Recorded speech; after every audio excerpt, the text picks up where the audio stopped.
Welcome to San Clemente's Video Library. I'm Joanne Bade, City Clerk of the City of San Clemente. To skip this introduction, click on Skip Intro. This video will play on most internet connections. To fast forward or to advance to a particular agenda item may require additional loading time. To access a particular portion of the meeting, please click on one of the links on the right side of this screen. The Show Help link below explains various features that are available with this site. If you have questions or encounter difficulties, please call my office at 361-8200. Thank you.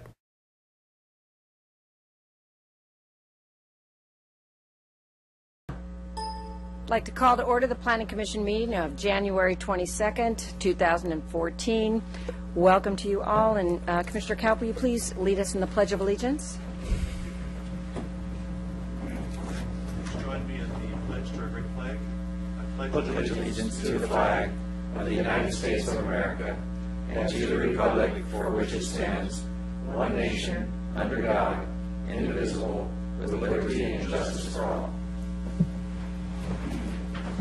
Okay, Mr. Petches, would you call the roll, please? Certainly. Commissioner Ward. Here. Commissioner Eggleston. Here. Commissioner Brown. Here. Chair Darden. Here. Commissioner Crandall. Commissioner Kaup. And Commissioner Rulin. Okay, that brings us to approval of the minutes. We have two sets of minutes tonight. We have minutes from the study session of December 18th, 2013. Are there any changes or a motion? I move to approve. All in favor? Aye. Opposed? Okay, passes 7-0. Second set of minutes, which are from the regular planning session meeting of December 18th. Changes? I have a correction, I think. Okay. On page 7, under Commission comments, Vice Chair Brown, it says supported option B, when in fact I supported option D on page 7 on this that one paragraph. That's it. Okay. Any other changes? If not, I'll move approve the minutes. Okay, I'll second that. Okay, all in favor? Aye. Opposed? Okay, all in favor, that's 7-0. The next item will be our consent calendar, and we have one item on the consent calendar tonight, the North El Camino. Oh, I beg your pardon. I've skipped oral communication. Members of the audience may address the Commission on matters of public interest which pertain to the city and are not otherwise on the agenda. If you wish to speak, please step forward to the microphone, state your name and city of residence, and make your presentation. Please limit your presentation to 3 minutes. And seeing no one come forward, now I will move on to the consent calendar. And the single item on the consent calendar is the North El Camino Real Class 1 bicycle path. Mr. Frank, would you care to educate us about this item? Good evening, Commissioners. My name is Tom Frank, and I'm your Transportation Engineering Manager. And I'm excited to be here tonight. I'm going to be giving the presentation and asking for your recommendation to move forward to the City Council on this project. The project before us is the North El Camino Real Class 1 Bike and Pedestrian Pathway Project. And following the report, of course, well, I'll just go through what we're going to cover in the presentation and the program tonight. So our agenda for tonight, first is cover the objectives of their meeting. Then I'll go into the history of the project and project schedule. I wanted to cover the connection between this road segment and the rest of the adjacent communities. Go into the characteristics or look at different Class 1 projects that have been constructed in Southern California. Go over the key features with this project. And one of the key features is going to be looking at what sort of a separation or barrier we install between our new Class 1 bike path and the adjacent roadway. That's going to be a key issue, which I want your focus on and your comments and recommendations. And then I'll initially ask if the commissioners have any questions. Following that, the initial questions, I'd imagine that you'd open it up for the community input. That's one of the objectives of this meeting, is to get input from our community and the public. And then finally, for you to summarize your recommendations to City Council. So the objectives for this meeting are to present the scope of the project and the conceptual design, receive public input on the conceptual design, address the Planning Commission questions and comments regarding the conceptual design in the public, and then receive recommendations to City Council regarding two major items, the horizontal layout of the conceptual design, and then, as I mentioned, the separation and barrier type. So the history of the project and the scope of the project. This project was initiated when the city received HSIP grant from, it's actually a federal grant which is administered through Caltrans, and that's Highway Safety Improvement Program. We received a $680,000 grant, but with city matching funds, we have about $780,000 for this project. And that sounds like a lot, but when you're looking at that length of roadway, it's really a slim budget. So the scope of that grant, at the time when it was written, said it was for creating Class 1 by putting a K-rail, a temporary K-rail up, similar to what is done in Dana Point. Along with that, we were looking at doing ADA improvements at the intersections, some striping revisions, and some modifications to the signals. So that's what the scope of this project originated as. So we need to conform with the constraints of that grant, but we've also had some opportunity to, I think, improve upon what the initial scope of the project was while staying true to the grant scope. So the city received the grant funds in late 2011, and in 2012 and 2013, staff has spent that time to come up with a conceptual design and approach OCTA and get their initial consent to implement our conceptual design, which is before you. And that sounds like a minor task, but that street is designated as a secondary arterial, which means a 4-lane highway. So we had to come up with traffic studies and show them that by implementing our conceptual design, it's not going to impact the traffic volumes and levels of service along that corridor. So since we've developed a conceptual plan, we've met with both Petal and Orange County Bike Coalition and had their initial feedback. The initial feedback was positive, so we then went forward, and the city has contracted with a consultant to help us with the final design phase for this project so we can get this built later this year or early next year. That's the construction period. Oh, and then the initial timing for the final design, or the timing for the final design. Well, first, following this meeting, we'd bring our conceptual design to the City Council on February 18th. And then the final design, we are planning to bring back to you at the 60% design level in the spring of this year, probably in March. And then following that, we'd go to City Council for authorization to approve the final design drawings and approve authorization to advertise in fall of this year. So that's the time frame. So I just wanted to put this project in context to our surrounding community, and in particular the bike infrastructure for the community. So if you look at the screen here, the green lines are shown for future what I'd call more bike-friendly bike corridors.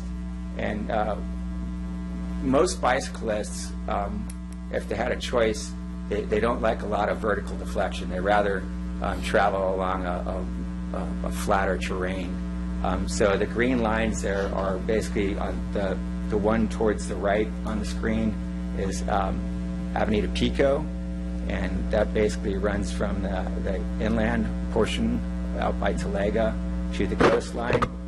Actually, Jim, do you have a pointer? Maybe I could. Oh, there it is. Oh, okay. Oh, it doesn't show very well. Okay. So here's Avenida Pico running down here, and that has a lot of potential As I mentioned, the Class 2, I think we can easily achieve. The Class 1, the big constraint is crossing I-5, so we're going to be completing that study later this year. Then here's the segment we're talking about right now, and then this segment right here, you saw actually last month when we were talking about, actually it was earlier this month when we were talking about Avenida Vaquero striping. So here's Los Mares, and then it comes down Avenida Vaquero, which is a good bike route. It actually has great separation from I-5, and then that connects to the segment which we're talking about today. So by completing this segment, people will have a nice, comfortable bike ride from Forester Ranch area down Vaquero to frequent our beaches and the downtown areas. So it's a significant bicycling and pedestrian improvement for the city. The yellow is showing Avenida Vista Hermosa, and this is Avenida Talega.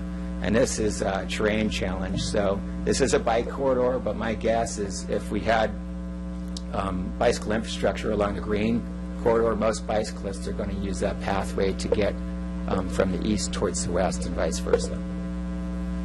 So here's just a blow-up of it. I don't know if you have any questions. You can refer back to this diagram.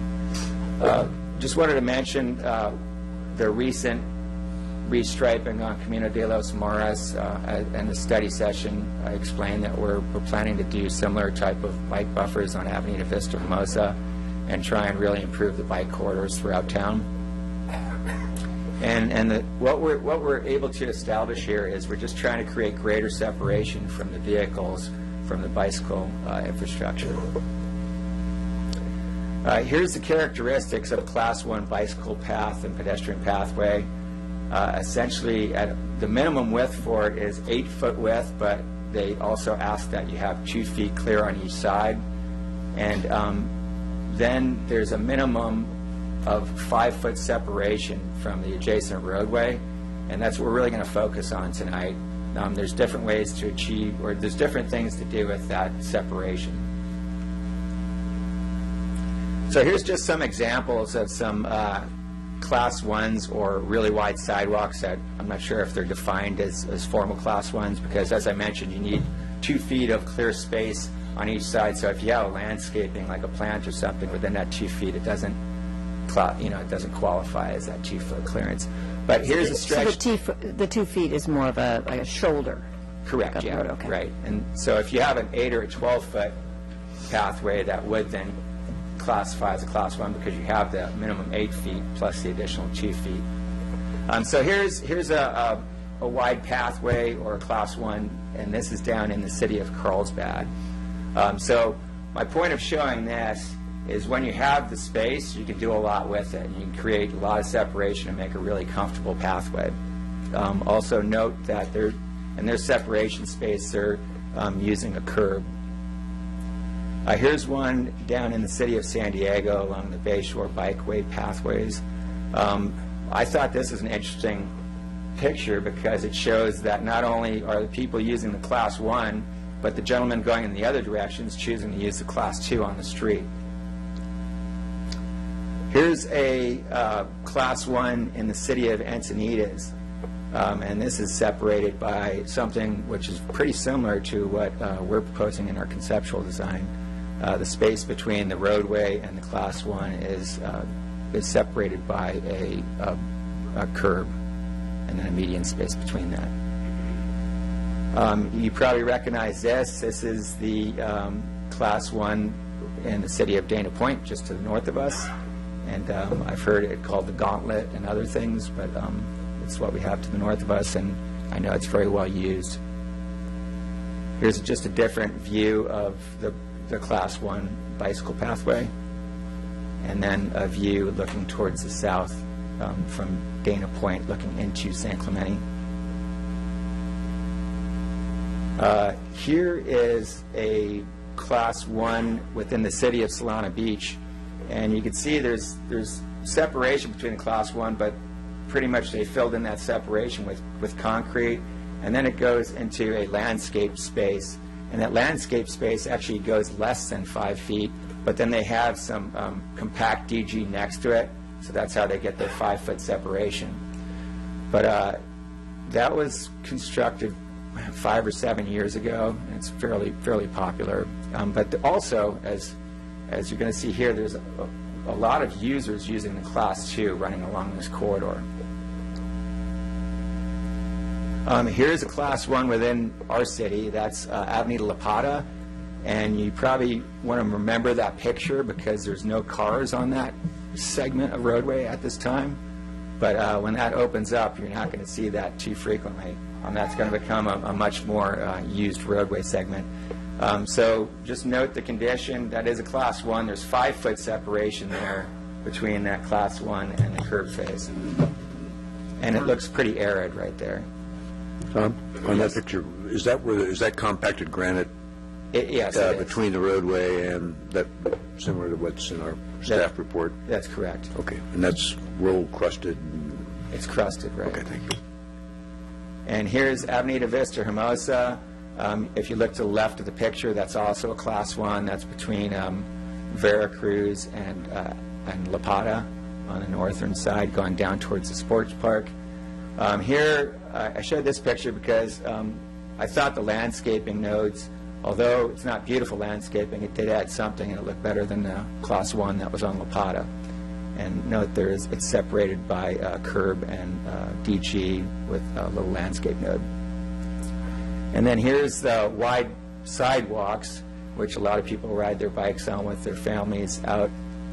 Oh no, I'm sorry. This is also Avenida Vista Hermosa on the western side of Veracruz, separated by a landscape median. And then this is out on Avenida Pico, out towards Talega, and this is a wide sidewalk, but also separated with a landscape space. So the key design features or the key issues we focused on for this project was within our limited constraint, within our limited right-of-way and the existing infrastructure, we wanted to best balance our project with all the users of the roadway. So the major users of that roadway are 1, the vehicles, 2, the bicyclists, and then 3, the pedestrians, which not only currently use that corridor, but would use that corridor if the infrastructure existed. So what we looked at, the key issues are to maintain the same or better or improve the level of service for vehicles. We want to improve the safety and the efficiency of the intersections.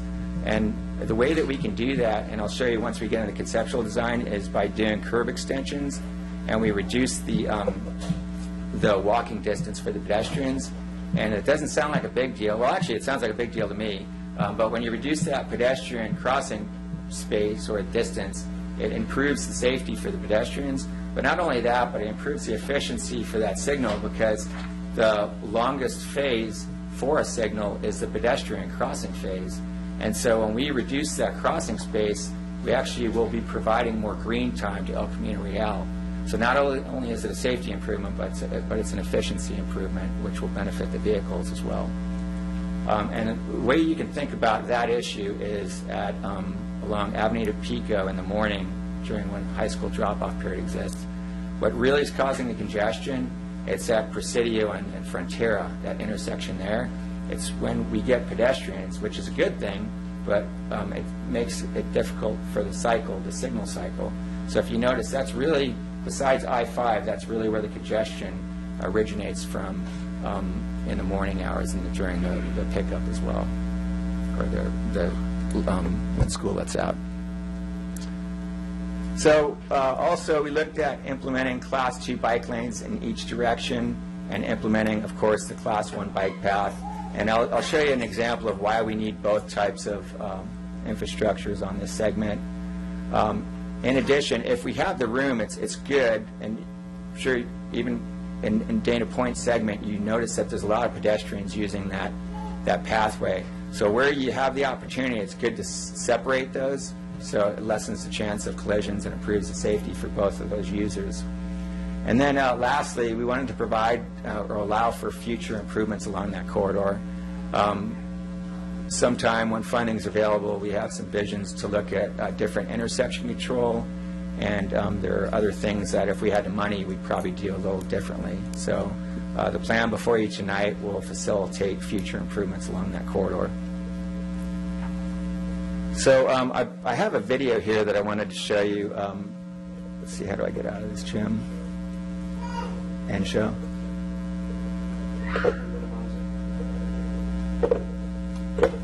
Where is that one? Is it this one? Okay, and this just shows some bicyclists on the existing Class 1 in Dana Point. And so you can see how fast, if they're each going 20 miles an hour, which is really quite a speed, that would be a 40-mile-an-hour collision.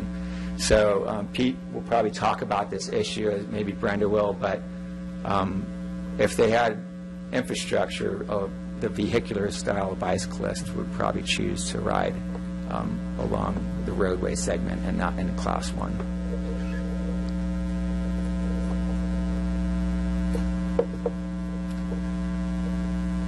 So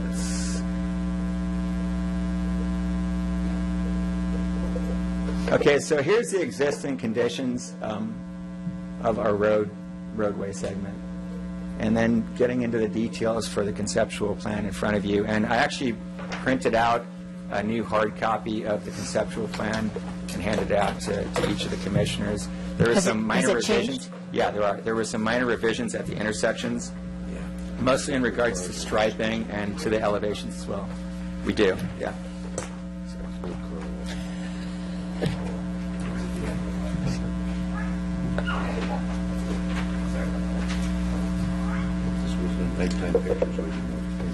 So I apologize to the audience considering the scale of the schematic, but I can talk through it and answer any questions you have. Just wanted to try and give a real brief overview of the key features of our improvements. First off, I talked about that bulb on the left-hand side is a blow-up of the intersection at Camino Capistrano. And that's where we're proposing to do the bulb outs, and that would improve the safety and efficiency of that intersection. Also shown as Continental-style crosswalks. And in addition to that, if budget allows, a secondary goal is to implement bicycle signals. And those would be placed at that intersection. You could see some, for the planning commissioners, you could see some green drawings on there that look like signal heads. What the bicycle signals would do is when the pedestrians are crossing the crosswalks, the bicycle signals, which is like a red light, like a traffic signal, but it has a bicycle on it, would show red so that the bicycles would stop and allow the pedestrians to cross. And then what it also does is when we're proposing to have the barrier go through the intersection, so when we don't have a pedestrian crossing phase for that signal, then the bicyclist would be free to continue to use that Class 1 bike facility. That's the K-rail. That's the K-rail you mentioned in the report, about 400 feet there. Is that that's right. So that's starting at that intersection. What our conceptual design includes at this time is for the in the intersection between the crosswalks, and then for the first 400 feet towards the south, we're viewing that as a transition period. It's not going to be a formal Class 1 because we don't have the required width. But in that segment, we don't have the 6-foot separation, so we're proposing to put a K-rail style of barrier for that first 400 section, or 400-foot section south of Camino Capistrano. Then we move into the next segment of roadway between here and Camino San Clemente, and there's left-hand turn lanes, which we wanted to maintain. So we then move to, let's see if I can describe it to you. We then include in our Class 1 the separate pedestrian pathway, and then a 12-foot Class 1 bike path, and then we then transition to a 6-foot separation with an 8-inch curb filled with either DG, and then what you read in the staff report is we're proposing to do landscape nodes as budget will allow. to both improve the traffic calming, and there's all kinds of benefits to doing the landscape. Point out on that drawing there where the K-rail would be, like on Alpha. Yeah, it's not shown. It would be in this first cross section on AA right here. And how far would it extend, Tom? It would Can you show? extend to 400 feet to right here. Okay. That's the 400-foot taper section. Between where on the section?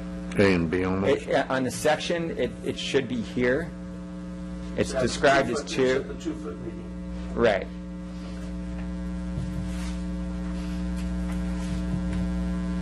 So that would be, yeah, that should be shown in the elevation. And it goes to BB roughly? It goes to BB essentially, just before BB.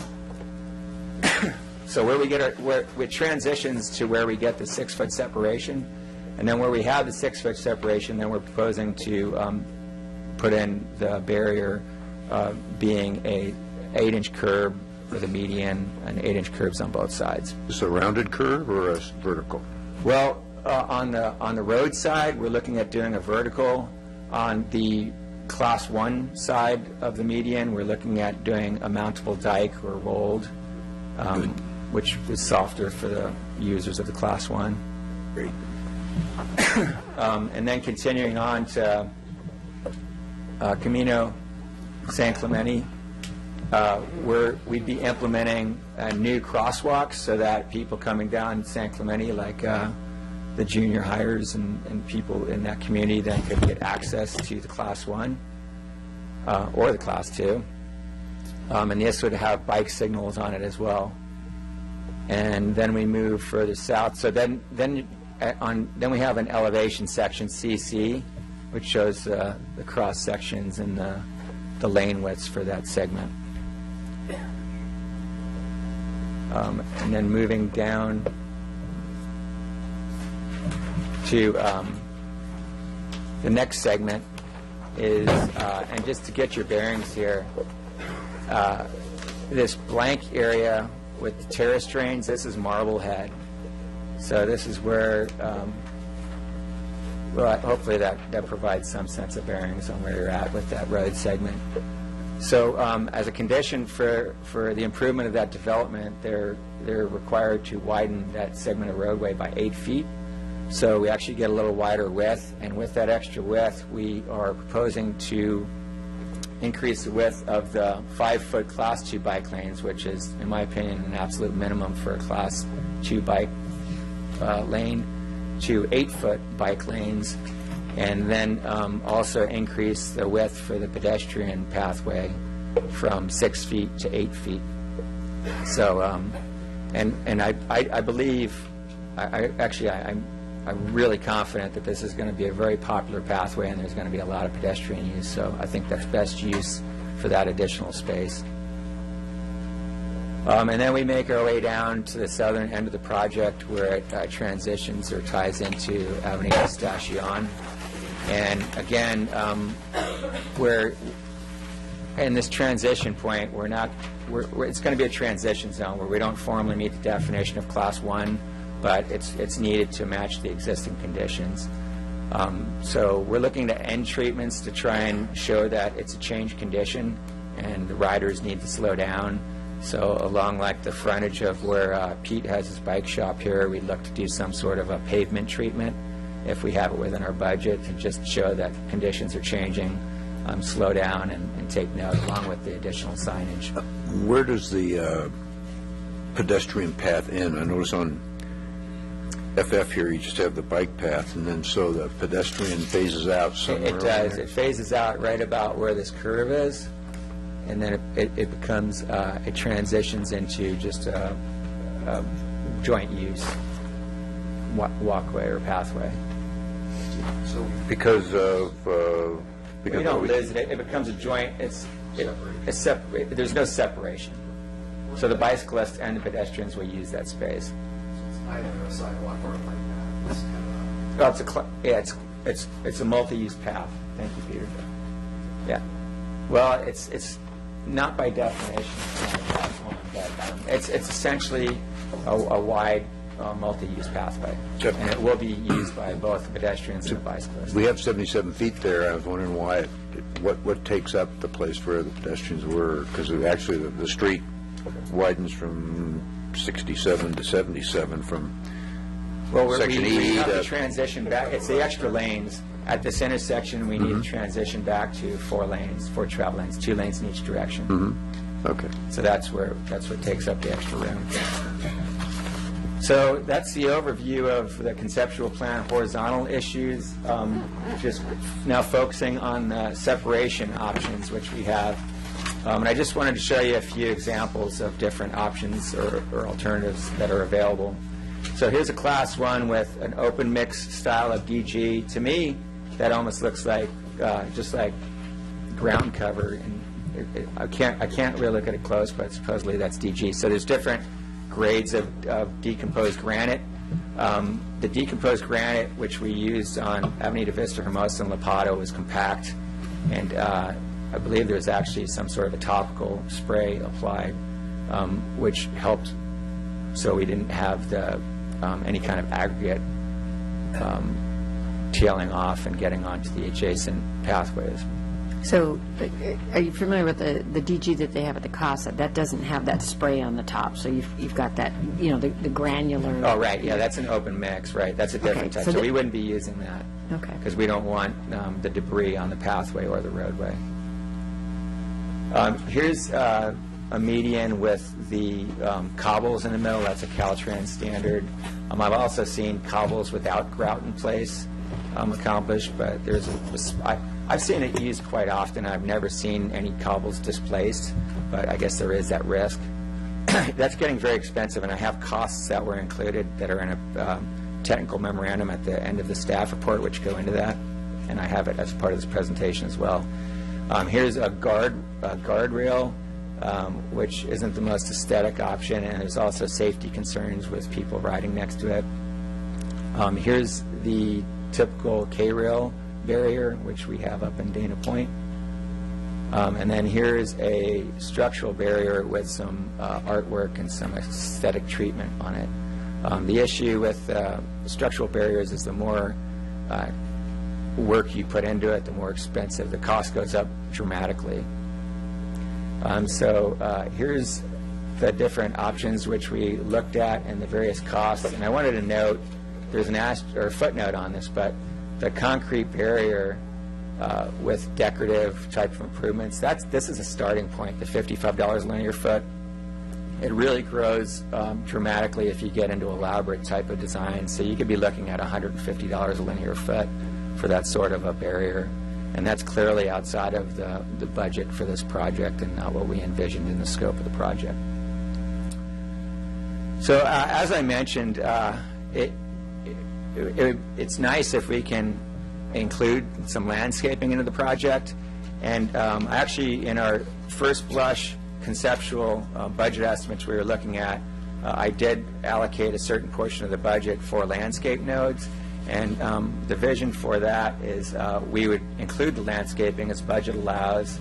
The design would be by committee, staff from, of course, engineering, beach, parks, and rec, and planning. We'd come up with the initial concept, and then we would vet that through the design review committee, and then we'd bring back the plan design that went through the DRC to the Planning Commission as a part of our 60% final design, and we'd review that with the full Planning Commission at that time. Our design will focus on implementing a low maintenance and drought tolerant style of landscaping, and I think that's really pertinent, especially today, considering the current drought conditions we're in. But I also think that's a trend that we're seeing more in municipal projects. And then I'm, at least initially, I haven't really started our committee work on this yet, but I'm envisioning that we'd have varied height of type landscaping improvements. Might include like succulents and some type of rocks or something. And I just included a couple of pictures which I've taken over the last several months of some interesting landscaping. And here's a little node just in a residential area, but you can see like a yucca style of plant which has a vertical relief.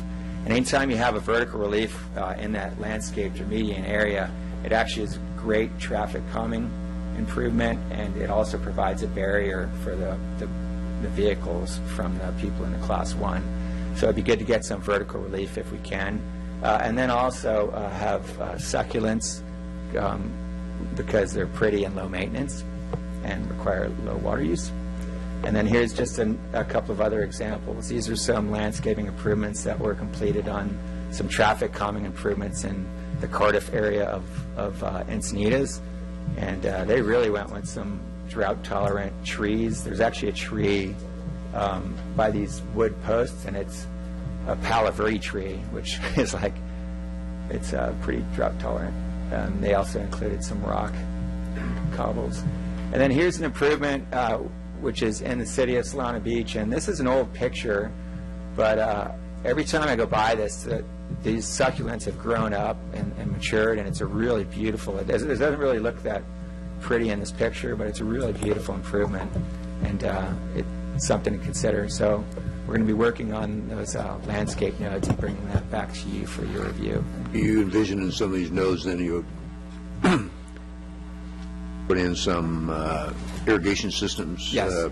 in the project? Yes, definitely. And it's in the budget? Yeah, we'll go ahead and include irrigation stub outs, so even in areas, if we have limited landscape nodes at this point, we could then do further improvements in the future in another phase, or if a future phase develops. Jim? And this may be a little early for this discussion, for this question, but has there been any thought given to maybe extending some of the landscaping aesthetic of the beach trail into this area, so there's kind of a feel of an extension of the beach trail? It's a great comment. That's the first comment. Okay, great. Noted. Yeah. And so my recommendation to you tonight is to recommend approval to the City Council for this conceptual design. Yeah. Yes, Tom. Another question, just to kind of leap off of Commissioner Rulin's question. The current guardrail that's there, I think, belongs to Metro Rail, I guess, that's there now. I think the city actually installed that guardrail. That hard guardrail? Correct. So, I mean, if that could be removed in the wire fencing that we have on our beach trail, Right. would give you another foot, 2 right. feet Yeah. to play with. Right. Is that a comment worthy of writing It's down? a worthy comment and a great suggestion, and I think that's the sort of improvement that we'd look to do in the future phase, if we can get funding for it. We don't have the funding in this project for that. Okay, so that could be... Believe it or not, it's expensive to replace a guardrail with a fence, similar to what we have on the beach trail. Yeah, that's an expensive item. But for it's a great- phase, yeah, great for phase suggestion. 2, It's something which because that's we'd going to like give to you do, another actually. couple of feet to play with as far as getting rid of Right. that thing on the side. Plus the aesthetic value. Yeah, safety, there's space, we get increased space, plus the aesthetic, so it's a good comment. We'd look to do that sometime in the future. Do you have any question? Yeah, are we kind of entering the question? Yeah, I was just going to say, if we had questions of staff, yeah. this would be the time. Okay, great. I had some questions, well, two main questions. One is the barrier versus just a separation, like a curb or something. Is there any traffic calming preference with that? Does the lack of a barrier or the presence of a barrier increase or decrease traffic calming? Without landscaping, I'm not sure if there's much difference from a traffic calming standpoint.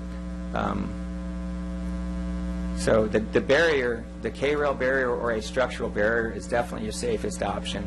And on that topic, we have, as you've seen, we have Class 1 and we have wide sidewalks throughout our city, and I'm not aware of any accidents adjacent to those facilities. So I've heard comments from people saying, you know, we need to basically extend what Dana Point has done along their segment of their roadway. And I think in part that may be the comment because they're not aware of what other options exist. And people definitely want something safer than what exists today. But I'd ask, why would we go with a K-rail style of improvement if there's other options that better serve the needs of the users in the city? And Tom, So in addition to the other factors such as the aesthetics, and the potential to have the landscaping in the future, which could contribute to the traffic calming. Isn't the median also safer than the K-rail barrier for the cyclists? I believe in previous sessions, Brenda has shared that You'll with probably us. hear comment on that tonight. I feel like it is. I feel inherently I don't like to ride next to something that feels dangerous to me. So if I'm riding next to a K-rail, I'll give myself adequate room. So if I trip, if I go down, I don't crack my head on the K-rail because that seems pretty dangerous to me.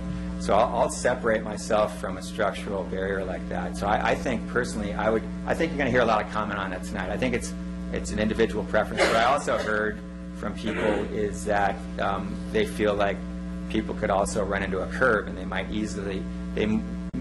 be easier to see a K-rail than it is a curb. But what I've seen is I haven't noticed that I've been focused on this for about 2 years, and I haven't seen a lot of problems with bicyclists riding next to curbs. So, but I think you're going to hear about that tonight, and that is a subjective point.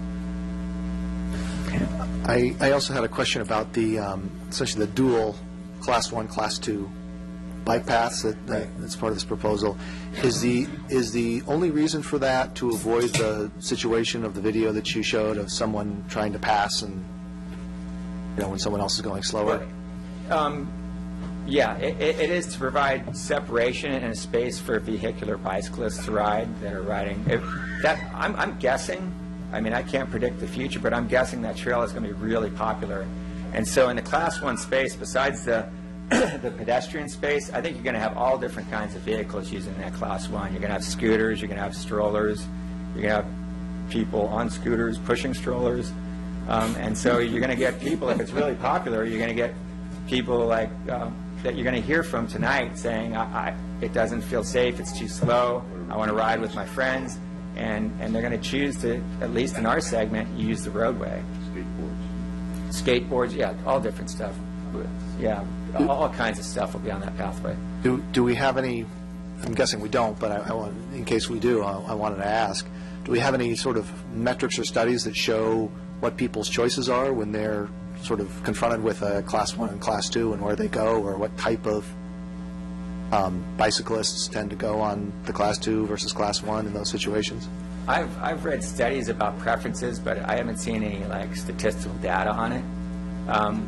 For me, I'm not a vehicular bicyclist, so especially if I was with my children, I would be in the Class 1 undoubtedly.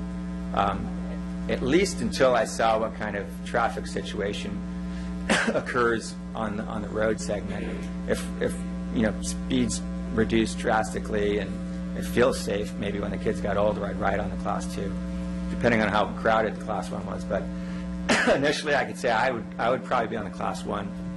I'm guessing Pete and others will be on the Class 2, but no, I don't know of any study that's been done that addresses that issue. But I would assume it's somebody who's a cyclist who wants to travel at a higher rate of speed and doesn't want to be impeded by the traffic on the Class 1. That's who's going to use the Class 2. Is that correct? That's correct, yeah. Any other questions for Tom, now that he's had a sip of water? No, but I do have something to add from a community development department perspective, and if I could get this. As I think our planning commission is well aware, we're on meeting 86 of our centennial general plan, and I don't think anybody ever thought that centennial meant the number of meetings we were going to actually have on the project. Let me want to pull this up real quick. Right here. So part of that general plan that we've been thoughtfully considering for the last 4 years is a segment in the general plan on gateways. And the importance of the gateways to our community in this particular segment is not only a gateway to the community, it's also a scenic highway. And it's also in our landscape corridor for landscape master plan for scenic corridors. Clearly, it's a very important segment. And I'd ask the Planning Commission to consider hard how long this improvement. I know that we have a limited budget, and I do respect that. And Tom, I can't compliment more. As a matter of fact, I can't remember the last time I had an engineer from the engineering staff say pretty in his presentation. But anyway, so he's doing a great It must job. be pretty expensive. And you know, I'm just going to play the role of a planner, you know, and throw the expense thing out the window, because that's what, you know, everybody says we do anyhow. So We can't do that, Jim. might as well play that role. What we ought to consider as the Planning Commission is, you know, because of the importance as part of your recommendation, suggest to the City Council that we might want to look at least a minimum level of compliance with our new regulations that we thought so hard about, and see if there is more money in the budget, creep as much money into that budget as possible, given all our priorities in the community, to make this actually a gateway. And understand that when we're doing this improvement, it might be here for 50 years. You know, it might be a long time before we get another chance to add landscaping or other improvements. So let's do this. Let's do the best job at an important gateway to the community as we can. So that's our perspective anyway, and that's what was brought out in the executive DMT. Okay. Thank you, Jim. Any questions of Jim? Okay. If not, then thank you, Tom. We might call you back up, but right now we'll open the public hearing. And first on the list is Brenda Miller. And after Brenda will be Frank Peters.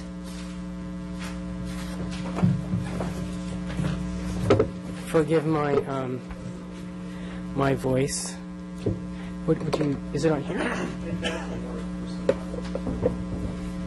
Okay. Where's the pointer? Or just? Ah, okay. I think it's just the cursor. Oh, okay. I'm just. This is not a Mac. Sorry. So I wanted to provide you with some data from our 2010 bicycle and pedestrian count that we did citywide. This is the Pacific Coast Bike Route, as you know. Look at the volumes here at this intersection at PCH and Camino Capistrano. In a 2-hour period, there were 421 people that we counted. Thursday morning, work morning, 111 over the 3 hours from 6 a.m. to 9 a.m. In the evening, 155. Further south at Pico and El Camino Real, I did not count, include in those numbers, the Pico through traffic. So the purple arrow and the green arrow are not included here. But nevertheless, on El Camino Real itself, again, Sunday, you have 188 total people there. Wednesday morning, you've got 6 to 9, 73 came through there, and in the evening, it was 86. This is a really interesting intersection. The green arrow actually is the wrong way up the alley, but I counted them anyway because I wanted to know if people were doing that, and yes, they are. Your numbers there, 112 on a Sunday over a 2-hour period. Wednesday morning, work hours, 6 a.m. to 9 a.m., 46, and in the evening 2 hours, you have 84. Those are probably pretty conservative numbers on really hot summer days. It's much greater. At the further end, south at the Trestles Trailhead at Cristianitos, literally, there were hundreds every hour. I had to have 2 counters at the Trestle Trailhead at Cristianitos, and one of them was Reed Price. And we had to have 2 because there were so many that we couldn't possibly have one person count that many people. So it's a heavily used corridor. So that's just to give you some data to inform your decision about how important this is as an international resource. People come from all over the world. They typically will go up north and they ride southward because the prevailing wind in the afternoon blows south to north.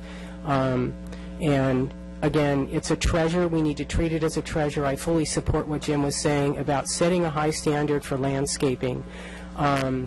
With that in mind, you know, there was going to be much debate here about whether the 8-inch curb and the low-level planted median is sufficient to increase the mode share.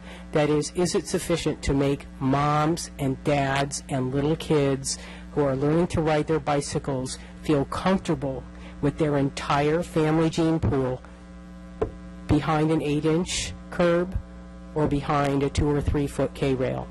I can tell you, I'm not saying my personal preference, but in the 6 years of being a Safe Routes to School advocate in this town and doing extensive outreach and talking to hundreds and hundreds of parents at every school in this town,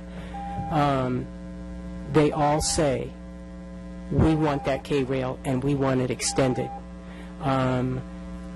That being said, there are risks to the K-rail. We know that statistically, when that K-rail goes up, collisions between bicyclists and pedestrian increases by about 11 to 13%. However, those statistics are not corrected to include the magnitude of the harm. So while there is an increased frequency of collision, you don't have the magnitude of harm that you have when a bicyclist collides with a car or vice versa. That's something that you need to consider. I want what will increase the mode share, what most people are willing to experience. I don't think we need to have an ugly K-rail like Dana Point has. One idea that I have is that we can explore the idea as this winds its way through of having a decorative K-rail, an open section with perhaps queen palms planted in close succession to each other, then another K-rail, and then another set of queen palms. That is an idea that I think can set an extremely high standard and can make everyone happy. So you would have an 8-inch raised median. It would be planted periodically with the queen palms or whatever you decide. You have better botanical education than I do. But you can have it all. That could be mirrored on the east side of the street, and it could also be duplicated down the median of the entire roadway. That has never been done, except Dana Point tried it with their huge date palms that they put down the middle of Coast Highway somewhere around Selva. We don't have the right-of-way to do that, but that is an idea. If at some point in the future you only want to put up temporary K-rail, then perhaps section by section you can replace each K-rail with palm, palm, palm, palm, planted 4 to 6 feet apart. Let them root, and those root balls grow together and form the very barrier that will make everyone happy. It will be open. It will be truly a complementary vision for everywhere. I think everyone could be happy with that. The Federal Highway Administration has a recommended bicycle and pedestrian environmental standards, and they're actually advocating for the use of trees as a traffic calming feature, because it plays with the mind of the motorist, and when they see so many trees in succession on the edge of the roadway or in the median, they slow down. And that's going to solve a lot of problems. Brenda, Yes. I'd asked you that, about this very issue earlier today, Yes. and you've given me, as usual, a very detailed response. But I'm not completely clear. Are you saying that the K-rail versus a median or tree boundary, that it's not that one has a higher level of safety, it's a perception of security on the part of the trail users? It is both. It is both. And here is the political public relations conundrum. No elected official, no public works official will ever say what we all do as vehicular cyclists. You're trained, you're confident, and you're in shape. Follow the rules of the road and take your position on the roadway and take that lane to protect yourself. I ride that way, Pete rides that way, my friend Rich Boyer rides that way. We go right down the middle of Pico, under the freeway. However, that's not something that most families will entertain. They will not. Will they? But are you saying? I think the issue that that I was trying to get at this afternoon is the K-rail safer than the it's the 6-foot 8-inch raised curb? It's with going to be landscaping? safer from the cars. And that is what people are most afraid of. I talked to mom after mom after mom, and they're terrified of a car even jumping the curb. I used to talk to parents over at Marblehead Elementary who would not let their children walk or ride the sidewalk that's on the south side of Vista Hermosa that winds along as it approaches Turquesa from west to east. They wouldn't let their children walk or bike on that wide sidewalk because they're afraid of the high-speed cars jumping the curb. Now, some people can say that that's not a rational fear, and to some degree they're correct. However, the State Office of Traffic and Safety keeps records of things and records of distracted driving, and we know now that distracted driving comprises about 1/5 of all collisions. We know that more people than that are driving illegally using their cell phone and various other distractions. When you factor in that new technology and the propensity for distraction, that perhaps gives credence to the parents' fears. And I think that's something we need to consider. Okay. All right.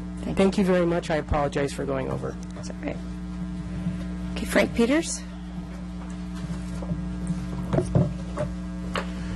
My name is Frank Peters. I'm a resident of Newport Beach. I'm getting to be a long-term member of what they've called a Bike Safety Committee. Today we have a Bicycle Master Plan Oversight Committee. It's quite a mouthful. Brenda attends all of our meetings, so I am here to support her tonight. In maybe North County and the area around Newport Beach, we attract a lot of attention for doing a lot in terms of advocating for bike safety. After this 1 hour here visiting your city, I can already tell we're in some distant second place. I applaud you for the work that you are doing to create safer conditions for cyclists. It's an honor to be here. I'll conclude by saying, as I'm listening to the discussion about K-Rail and others, it reminds me of Enrique Peñalosa, who was a former mayor of Bogota. He was the first one to implement ciclovías, where you close the roadways. He's famous for saying so many things. His comment that comes to mind is, when you're designing safe streets, think of 8-year-old children and design it safe enough for them. Thank you very much. Thank you, Mr. Peters. Brett Gross, and then after Brett, it's Les McLessy, I believe it is.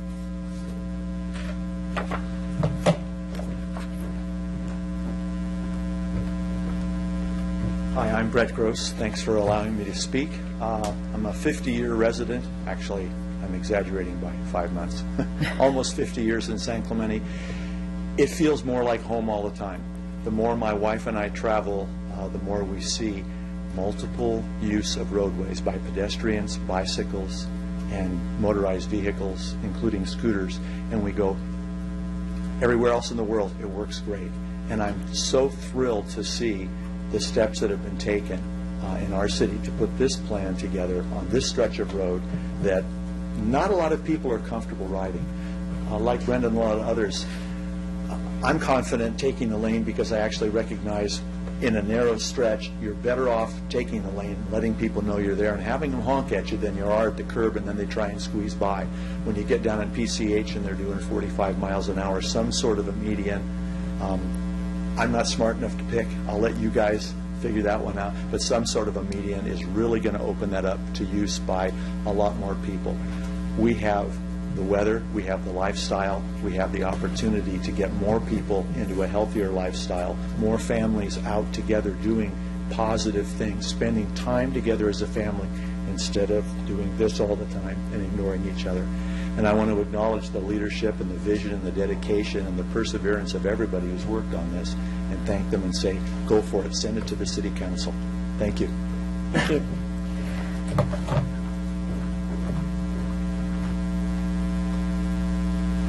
And I hope you can correct me on the pronunciation of your name. Hello, Commissioners. Yes, it's Les McClosey. Thank you. Good.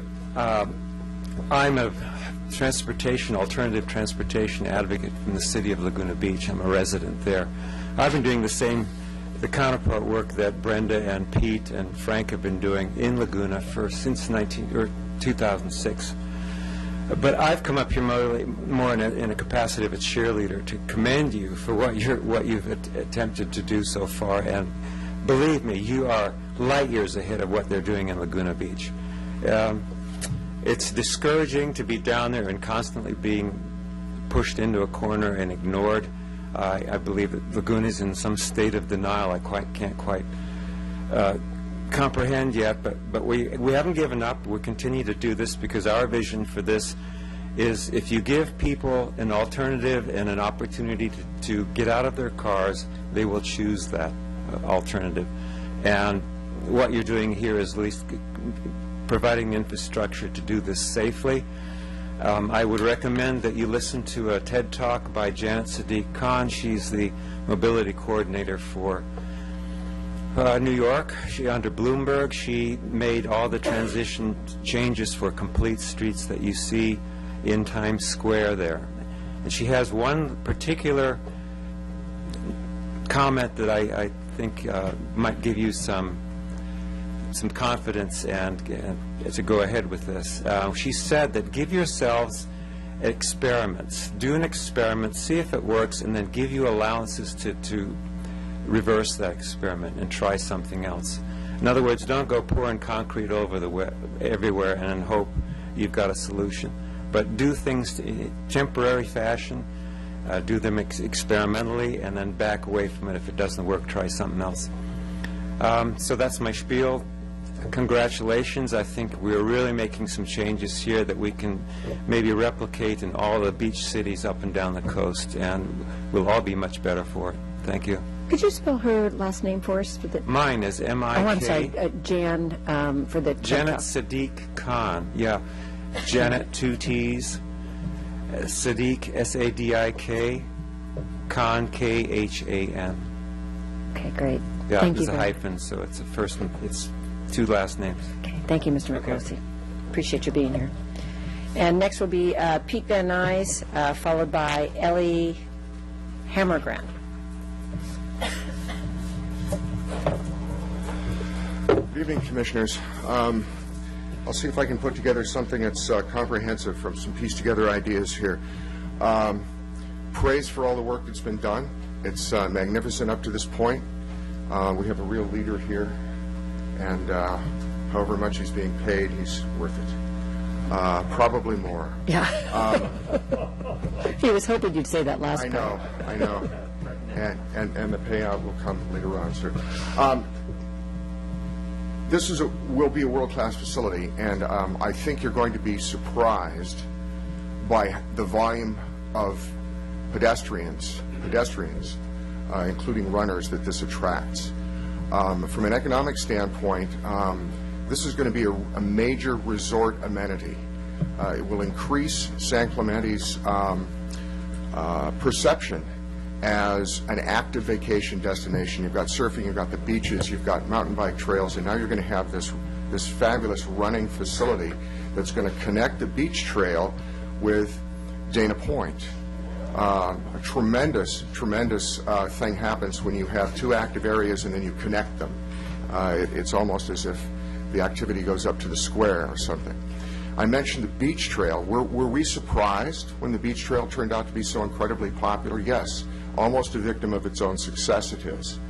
And this has, unfortunately, the potential to go the same way if we do not handle the engineering, which includes the signage and the separation, properly. Dana Point's substandard facility is not called the Gauntlet and the Cattle Chute for nothing. I have witnessed a bloody head-on collision in there at approximately 40 miles an hour closing speed. It's ugly between bicycle groups. Because of the way that cattle chute is configured, because of where it is, the high-speed cyclists, who, by the way, are the #1 non-motorized user group on ECR, the #1 group, the high-speed cyclists coming south generally are in that cattle chute. If we use the proposed K-rail or physical separation across the bottom of the Camino Cap intersection, I fear we will funnel all of them down onto our Class 1, with all of the runners and the stroller pushers and the dog walkers and the rollerbladers and the so-called rolling pedestrians, who are the bicyclists who really are just out for a good time with their families.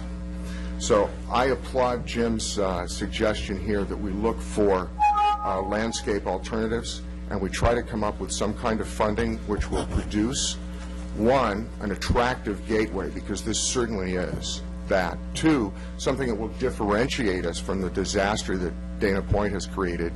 And three, something which will create that sense of safety, which will encourage the families to use the Class 1 and somehow get those Class 2 high-speed folk out on the Class 2, the roadway where they belong. Thanks a bunch. Appreciate Hold on it. just a second, Pete. I think Don has a question. I have a question here. for You seem to be diametrically different than Brenda here as far as use of K-rails. And so, Yes, we are. Brenda and I differ on some areas. So your concern is about that K-rail in the first 400 feet, that it would channelize the high-speed people coming down the Gauntlet into the wrong chute in our side of the wrong border, the so to wrong speak. chute. It's not an easy solution here because we are pushing the envelope. But Okay. somehow, and we have the opposite problem down at the south end, because we're going to have to take Class 1 stroller pushers and rolling pedestrians, Class 2 high-speed folk off the roadway, motorized vehicles, okay, and just Sunday strollers, and we're going to have to bring them together down in that area by the Metrolink building and help them sort out. So there's a little bit more of engineering to do here, and we're not going to be able to open a manual and find out how to do it. And we can't look at a TED Talk and figure out how to do it either. We're going to have to invent something here that's original and, however, experiment. Experiment. If it doesn't work, try something else. Okay. Thank you, Pete. And after the last speaker, we'll ask Tom to come up and answer a few questions that have been raised. So, last speaker's Ellie Hammergren. Yes. Hi. I'm so glad I could make it tonight. I am a mom. I started a walk and roll program at Concordia Elementary because I live in Southwest, and I was appalled at how many cars were going to school with kids in there when, it's a semi-rideable route down Ola Vista, down Del Presidente to Concordia. And it was, I'm no longer at Concordia because my kids are at Shorecliffs right now. But it was an uphill battle getting moms to get their kids on the road because, the Del Presidente has a sidewalk, which everybody's adamant their kids would be on. And, but basically, long story short, Walk and Roll has been a great success. The families have been so glad to get their kids out on the streets and riding their bikes, doing something healthy. And, but it has been uphill because it's not been safe. But it's still going on. The Walk and Roll program is, carries on, and I now have kids going to Shorecliffs, and my older one she's in 8th grade, and she's wanted to ride for 3 years. But I'm like, I'm sorry, it's it's just too dangerous. And so I am a big advocate of getting the K-rail or the medians or the landscaping. I'm not literate on all the exact measurements of everything, but yes, the big separations are so necessary because even my 13-year-old who's ridden her bike to school all through elementary school, she's not road savvy. She does things that I'm just like, oh my gosh, you're going to kill yourself. And I always have to drum into their heads that if the driver's not paying attention and if you're not paying attention, you're the dead one, you're the flat one. And so these kids, whether it's transportation to school, I'd love to see that, what we're talking about tonight, go in so these kids could get to school, because in my research with, getting kids to ride bikes to school, 25% of the road traffic is kids being driven to school. And I'm a firm believer that we don't need to widen freeways and widen highways. We need to get more pedestrians and cyclists on the road to take cars off the road, make it safer. When my daughter turns 16, I don't want her dependent on a car. I'd love to see, her go to San Clemente High School by bike. I'd love to see her and her friends do that. We wouldn't have parking problems. We'd have less car accidents. And as Brenda says, a bike accident between two bikes is a lot less damaging than two cars. And I love San Clemente, and I love the quaintness and the, being able to walk downtown and all that stuff. And if we can just keep going. And this man, Fred, I love Newport Beach, but I was thinking I don't want San Clemente to become a Newport Beach where you can't get out of your car. And Newport Beach is beautiful, but it is hard to get out of your car in Newport Beach and walk. And I'm also a firm believer to keep kids out of cars. Anything else? Ms. Hammergren. And also the parents did say that they would ride their kids more if there were safe routes. So thank you very much. Just one question for you. Yes. Since you are a mom and you are very involved in the cycling effort, it didn't sound like you had a preference for that you felt more secure in one environment or the other, choosing between the median or the K-rail. Because I guess the K-rail is that cement thing that Dana Point has now. And, yeah, the K-rail does make me a little nervous, because if you accidentally ride up it, don't you flip or something?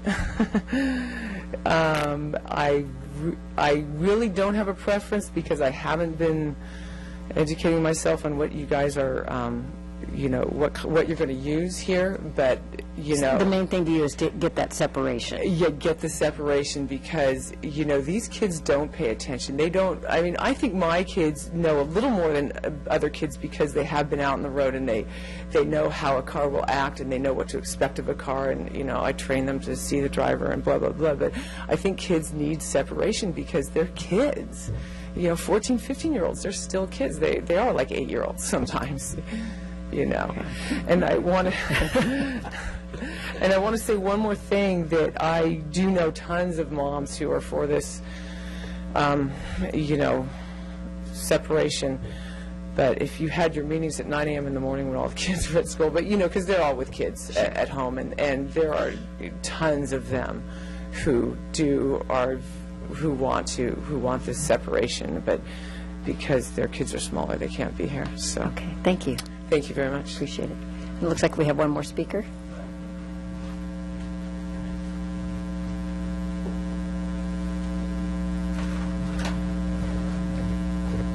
Hi, I'm Gary Hedrick, representing San Clemente Green, and I'm here just briefly tonight to thank everyone that's taken this so far, and we can see it coming to fruition in the near future.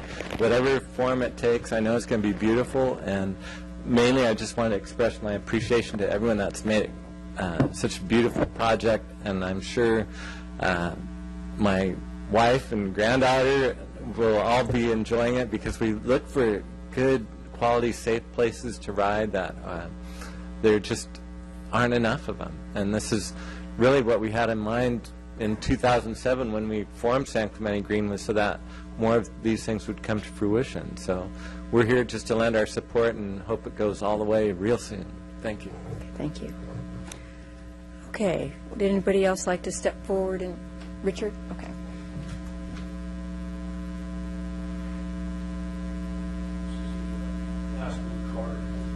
Oh, okay. My name's Richard Boyer. I'm a San Clemente resident for over 20 years and member of the General Plan Advisory Committee. I think that there have been some really insightful comments. I believe that this will become a de facto extension of the beach trail. I believe that it's going to be part of a gateway which could very well be enhanced by including some sort of a plaza type of an area at North Beach, hopefully that could separate the bikes and cars and pedestrians. And I think that this is something that the time is right. It's for over 20 years I've been riding from Forster Ranch I commuted to work at San Onofre along that stretch. And I've also ridden from Santa Barbara down to San Diego, and this is one of the worst stretches in the entire way. There are other places that are harsher and less friendly, but when I get to San Clemente and I keep going with some friends that I'm riding with, it's almost an embarrassment to say, yeah, we just went through my hometown. So this will bring us up to at least as good as anybody else, and hopefully it'll be better. And as far as barriers, I'm not a fan of K-rails. If you hit one, get pitched over the K-rail, you can end up in the traffic lane going the wrong way. That's not a good thing. 8-inch curbs are also a hazard. There are incidents where people have struck a curb with their pedal and fallen over into the traffic that then runs them over from behind. So there's everything has a certain amount of risk, and there are various kinds of risks associated with different protective measures. The vehicle code, or the what is it? The Master Highway Plan. I'm not really sure what's the You're talking about the highway design manual? Highway Design Manual. Yeah, that's what I was fishing for. It talks about obstacles. It actually describes the barrier as an obstacle, and it lists a bunch of different kinds of obstacles you can use. And that, I think, is something we ought to put some really careful thought into, because the law of unintended consequences could turn around and bite you on that one. And my compliments to Tom Frank for all of his hard work. Thank you. Thank you, Richard. Okay, is there anyone else who'd like to comment? Okay, seeing no one come forward, I close the public hearing and ask Tom to come back up and answer a few of the questions that were raised. I think one that Pete raised was the issue of the Camino Capistrano intersection, and a concern that having the K-rail go through that intersection would funnel all the riders into the Class 1. So is there no opportunity for the riders to get out into that Class 2? That's a great comment, and I think that shows the purpose and the value of these meetings. We put that in because we thought it would be an enhancement at an intersection for the users of the Class 1, but we didn't realize, actually, and I agree with them, it does create a restricted transition zone for people that are in that current Class 1 to get out onto the Class 2. So I would suggest that we would revise our conceptual plan to eliminate the K-rail in the intersection portion to provide a transition zone. So what I would suggest then is to revise the conceptual plan to eliminate the barrier within the intersection and start the K-rail south of the intersection, and I would do the same at Camino San Clemente.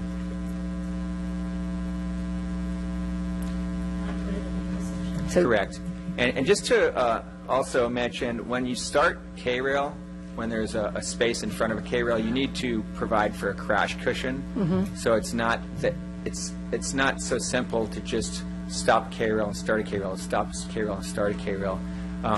And also you want to create some form of uniformity, not necessarily with the landscaping, but the stopping and starting K-rail is a design issue, and it's something you have to plan for and put in crash cushions on the beginning of the K-rail applications. Before you leave that, Tom, in responding to Brenda's recommendation of possibly having the K-rail with the tree plantings that could fuse together and create their own barrier, are you thinking that even in that application that it would require that transition zone? I'm concerned, or I guess I'm not clear on exactly what that would look like, and what we have to submit for Caltrans review and approval, since we have a grant associated with it, and I'm not sure if it would be approved, and I'm not even sure. I want to talk to Brenda more about what she's envisioning, because I just can't visualize it. I think I'm kind of seeing like there'd be several trees planted at a certain spacing, probably tight, to create a barrier. I forgot what Brenda, what spacing? She was saying Queen Palms. Like 6 foot, 4 to 6 feet, and then beyond that, then you'd start a K-rail for a portion. I haven't seen that done. If there's applications, I could look at it, but I would rather see just a tree planting. We know palm trees are very structurally strong. I'd rather see just a continuous planting to create a separation and barrier. So just planting them in the median rather than having them be part of the K-rail. That's a good structural barrier, but there's the whole aesthetics thing, and it's quite a it's quite a, that's going to be quite a dialogue, I'd say. Good, thank you. Well, with the tapering medium, we're kind of, that first 400 feet from Capistrano is going to be a real issue. I mean, it's probably not enough room to plant trees in. The first 400 feet, that's correct. That's why we were proposing to put in a barrier, a K-rail, for the first 400 feet. What with the crash? Yeah, and actually, to touch on that, cross-section B is where it's the thought is right now, the current conditions are we have K-rail in Dana Point, so that's an existing condition. I think it's actually a good transition beyond the intersection. It provides the protection in a narrow place where we don't have sufficient space. And then I also thought it would be good to actually go through one of the elevations to describe the actual lane configurations which we're proposing, because there's quite a bit of separation between the vehicular travel lane and the space where the Class 1 exists. There's actually a Class 2 between it. So maybe we could go to the second slide where we have kind of a more uniform segment. That one right here, and we just go through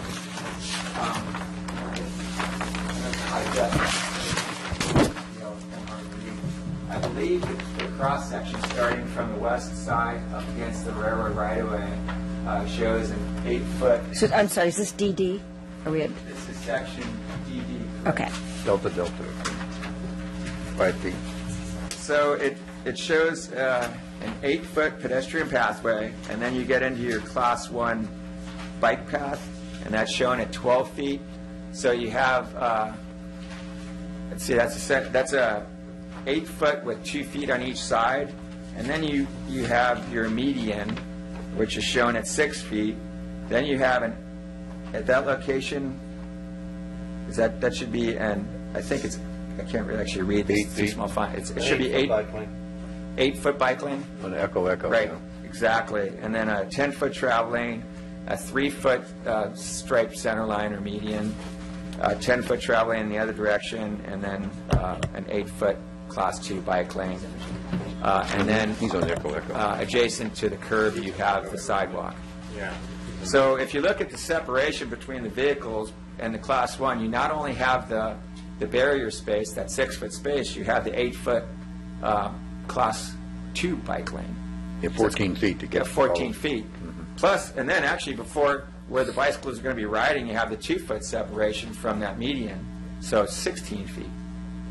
So that's, I guess I was an old surveyor. That's probably, better get this close. That's probably from here to that wall. So that's a pretty good separation. I mean, if you think of 6 feet, that's a good median. So we are creating separation.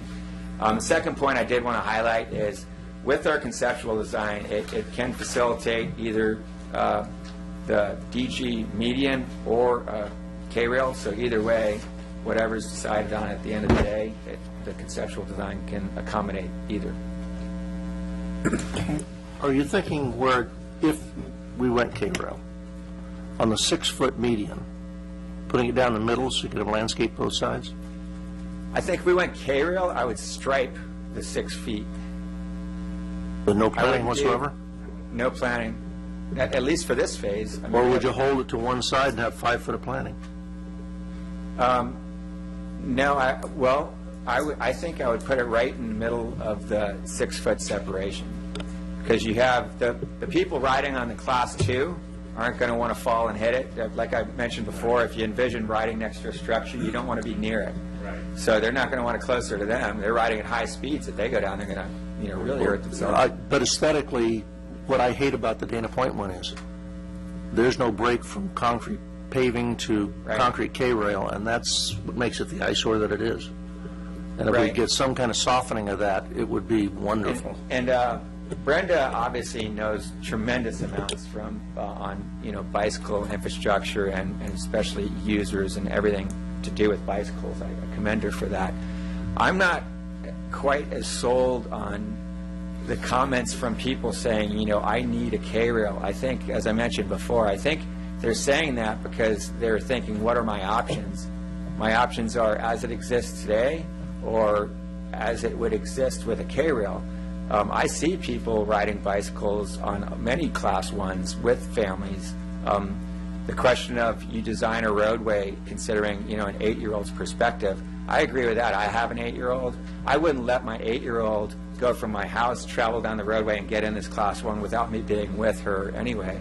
So would I feel comfortable with riding with my 8-year-old on a Class 1? Absolutely. I would prefer having the median versus a K-rail because I'd be afraid she'd go, hey, Dad, look, and she'd run into the K-rail. I'd rather her hit the curb and maybe, I think it provides less of a risk for me. Now, I'm not saying other people have different perspectives. You're going to hear something, or you may hear something like, well, what about, that accident last year, or those drunks, they both died. But that's a very rare occurrence, and there's a lot of sidewalks adjacent to the roadway, and there's a lot of Class 1s, and I don't hear about that regularly. I don't know of any other incidents. And you can't, I choose, and I don't think you can design our roadways around drunk people. It just doesn't, I don't think it's And Tom, the curve is on the cyclist side, or I'm sorry, on the Class 1 side, it's a rounded curve, correct? So if your daughter did turn to talk to you, she'd have less of a chance of, going... There's different curb styles. We want something that's affordable within budget, but the one that's actually a Caltrans standard is called a mountable berm, and it's angled, and so I think it's less risky for if a bicycle hits it, I don't think they would necessarily go down. Mm-hmm. We know that palm trees will stop 90-mile-an-hour cars on South El Camino Real, and that's right near where I live, and kill 4 people. So palm trees are not giving at all. So we know that we have to be concerned about that too. Right. Are there more questions of Tom? Okay, I just want to clarify, Tom. So what you want our recommendation to council to include is the separation or barrier type, meaning where we need K-rail, and if a median is appropriate as you've recommended. That's correct. And the horizontal layout that we have before us. And then, Jim, you would like us also to make a recommendation as to how important we think aesthetics are as far as forming the gateway to the city. Okay. All right. And you do not need our recommendation at this time on how many trees, what kind of landscaping, any of that. That'll all be determined later. Right. Okay. And to reemphasize, either tools, either a K-rail or the median, will work with the horizontal configuration of the conceptual design. I do. I want a preference, and what I've shown is the median, but it can facilitate a K-rail. Barrier type and horizontal layout and aesthetics. All right. Yes. Thank you. Okay. Okay. Shall we discuss the horizontal layout first, because that's the same no matter what we do with the barrier type? Are there, does anyone have any concerns about the layout? Not the layout of the path itself, but a question I'd like to get Jim's comment on this too. Some kind of enhancement at Camino Capistrano as a gateway would be wonderful. We may be a little limited there, but maybe we have a little more flexibility at Camino San Clemente to really do something consequence there. Because I think we're going to end up with K-rail at the 2-foot wide section for the 400 feet. And there's no allowance there for any landscaping on either side of it and whatnot. If it only went that 400 feet, we might be able to create a little nicer environment down the roadways rather than right at Camino Capistrano. I think that you're getting in too much detail with the amount of information we have right now. Well, I'm just saying this would be a direction that maybe we need to look at that. Because at some point we need to get into that detail. Well, what we're looking for, I think, is just general direction about the layout. If the aesthetics above and beyond, I think Tom's made it really clear that under the existing budget, we can only do so much in terms of aesthetics on this project. And he's committed to do every effort he can to create as much aesthetics as he can, given that budget. What the Community Development Department is recommending is that we consider asking the City Council to also consider the importance of this gateway and the possibility of adding more to the budget to to create more aesthetics for the project, knowing that it's going to be here for quite some time. Trying to detail exactly where that's going to go probably isn't, at the level where we're at right now. Well, my concern is if we put in K-rail, they're not going to come out. I mean, to pay the money to have it taken out and enhance it, I think would become a very low priority. It's easier, I think, to convince people, hey, we got to put them back in. And I'm thinking, okay, the first 400 feet K-rail, yes. Maybe beyond that, we landscape, or we have. Okay, so you're focusing on the separation and barrier type. No, I don't think we have an option in the first 400 feet. Well, can we come back to that in just a minute? And let's just. That's the layout. And I don't think that Tom is asking, the first 400 feet is based on a width restriction. It's going to be there either way. The question is, would the K-rail extend the whole length? Precisely. Right. But he said that the horizontal layout will be the same regardless, correct? So that's right. Jim said it correctly, and I think you're all saying the same thing. For the first 400 feet, that's a transition zone, and because we don't have the 6-foot separation space, we really need a barrier. So that has to be a structural barrier, K-rail. The other thing I mentioned is, of course, aesthetics are a concern, and that is gateway. When I was talking about alternative intersection controls, and OCTA is studying this corridor, really a safe and efficient intersection control is a modern-day roundabout, which would be a great application of this location, and that has to be vetted through the public. There's people who like them. There's a lot of people who like them. There's people who don't like them. But at that time, if one got vetted and the public supported it, at that time, that would really create a gateway opportunity, and it would be a time when the K-rail could be removed as well. But as I mentioned, that's a whole separate, it's outside the boundary. Whole different conversation. It would have to be a whole different vetting process. But I wanted to mention that is an opportunity when that intersection is reviewed again. That's an opportunity for the K-rail to change. Okay. All right. So as far as the horizontal layout, Don? I think this is the time for the project to come. The timing's perfect, and I think the horizontal layout that the city engineer and the contract KOA has put together for the entire stretch, I support it, and I support it has the maximum amount of safety for mobile users that we can within the varying widths of the road all the way through. I think the segments are excellent. The K-rail's the K-rail. I do support Tom's keying on Pete's suggestion that there should be a segment of the K-rail there for a transition zone so we can get the really high-speed riders out of that chute from Dana Point onto the Class 2 lane. So I think I support that. I've had a lot of, what we pulled on here with the median, I think the median where he wants to put it, I think is the way to go, because it allows you the flexibility of putting in those plants you want to do and the aesthetics you want to do in the future. I mean, if we were to put cobble in there now, then you're jackhammering it out to put a plant in, whereas he wants to put in an irrigation now, along with plants and the possibility of more. So I think, overall, I think the plan is balanced. I think it's a reasonable trade-off of risks and safety for all concerned.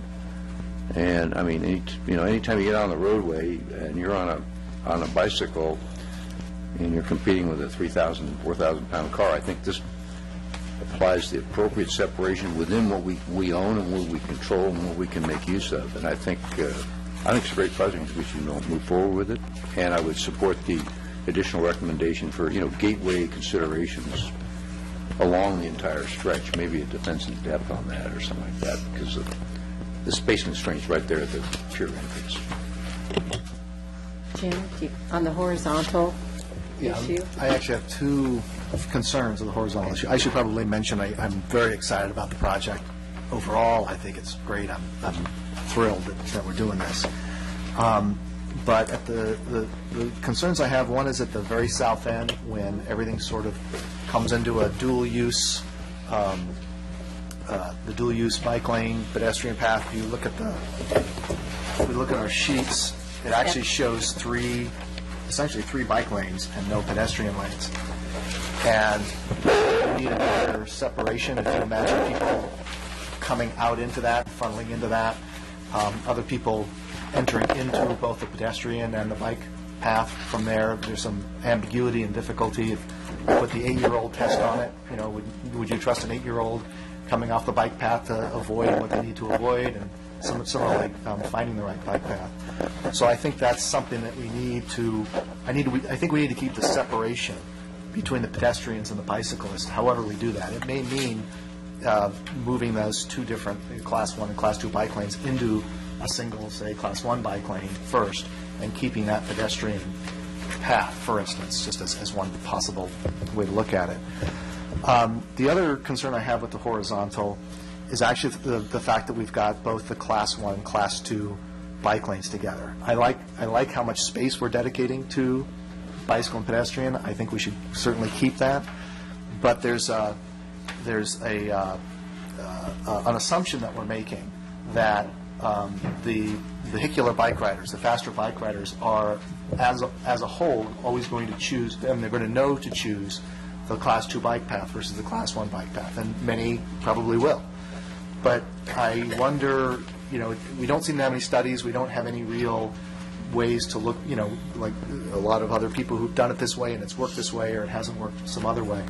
So I have a concern that we'll get, you know, perhaps some of these misbehaving fast bikers who will want to go inside the K-rails or inside the Class 1 bike path, because that's what it feels safer, it is safer.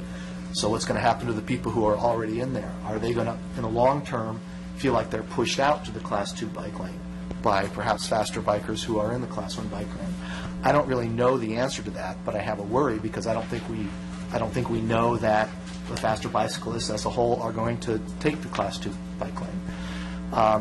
And overall, that it introduces a sense of ambiguity into which way should I go. Again, that 8-year-old test. If I'm an 8-year-old coming down Pico, which bike lane am I going to take? There's one on one side of the street, and there's 3 more on the other side of the street. And on the other side of the street, it goes in 2 directions.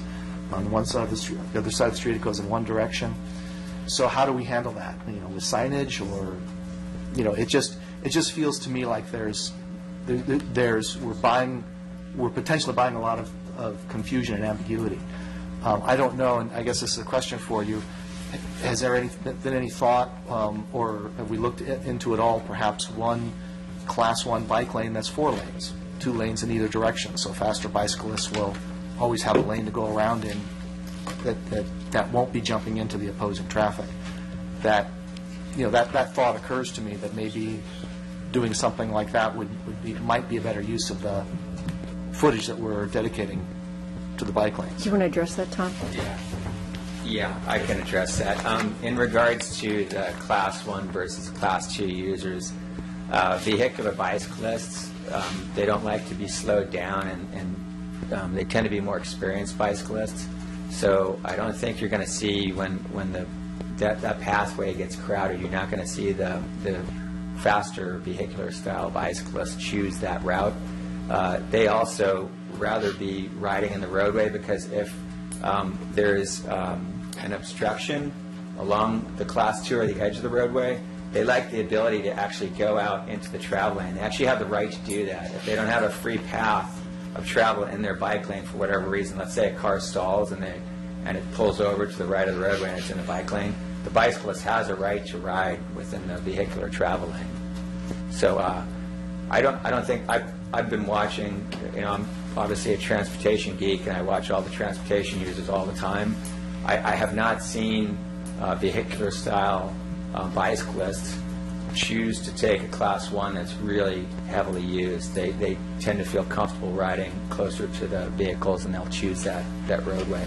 And then that was my response to your question of if we could create a wider Class 1 with 2 lanes. Essentially, I've never seen a multi-lane Class 1, but I have seen wide Class 1s, and I think that's something which would be the alternative. And I would still think, and it's probably good to get a perspective from like Pete and Brenda on that tend to be the vehicular bicyclists, but I would still think that they would choose or rather have the Class 2 than have a wide Class 1, because what I envision with the wide Class 1 is you're just going to have then the strollers, the moms and the strollers riding side by side, riding or walking side by side, just taking the extra space, and there's still going to be the conflicts that you'd have. It's just going to be in a wider area. So that's my response. And then on the transition issue at North Beach, is there a way to make that transition clearer? Yeah, my thought on that is it's a transition zone, and it's sometimes, like we heard, that you need to really sit down and engineer this thing, but a lot of times engineers in the past have over-engineered things, and sometimes the thing that works best is in a transition zone, you make sure that the users are aware that it's a changed condition, you sign it, you make it look different, and then you have them merged together, and the inherent nature of people realize that conditions have changed and they need to respond differently, and they'll act accordingly, meaning that the bicyclists will slow down, and there'll be pedestrians present. So I'm always open to suggestions. My eyes are always open. I'm just not sure if there's a better way to treat the transition zones than what we've shown. I can't think of one, at least. Would it be possible to keep the pedestrian path but merge the Class 1 and Class 2 lanes at that point, instead of keeping the Class 1 and Class 2 lanes separate at that point?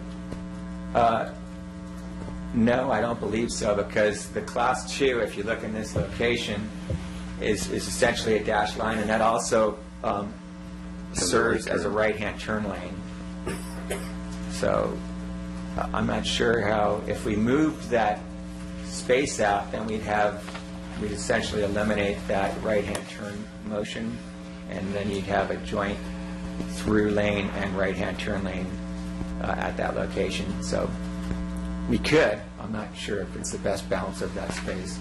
I walked the turf the other day, with Pete, because if you right down in his bike shop, there's right at that corner there, there's about 25 electrical boxes and stuff hanging around. There's a lot of stuff that's got to get moved anyway, and because of that right turn lane, you just lose. So they're going to have to take, bike paint and merge things, and so we're out of space now that we just don't have it compared to that. Plus, those, Metro is right there, and then of course, then you bump into the old train station that Pete uses for his bicycle operation.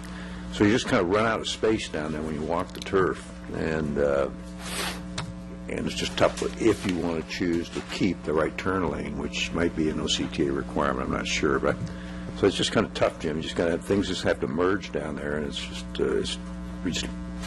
that's why I asked him if we could remove the guardrail that's there, because there's another 2 feet you could play with. And at first we thought it was belonged to Metrolink, but I guess it belongs to the city. So at a future time, they could probably remove that and experiment in phase 2, and we could get a little more room back down there. Hopefully, and we're trying to transition to existing conditions, because this is a limited scope on this project. But when we do revisit, if we revisit the intersections at a future date, that's a whole separate project, which has a whole separate public vetting process. People have a lot of strong opinions on changing intersection designs. Kathy, did you have questions of Tom, or you were just going to? No, I was just going to comment on the horizontal layout. Bart, were you wanting to ask Tom about this issue? Yeah, just a math question for you here. On Section AA, we've got a 5-foot Class 2 bike lane. If you disregard the median for a moment, we have an 8-foot Class 2 and a 6-foot pedestrian path. It's a 5-foot Class 2 in that location. Right. Okay. And that would be 19 feet if you disregard the median. We've got 20 feet at Section FF.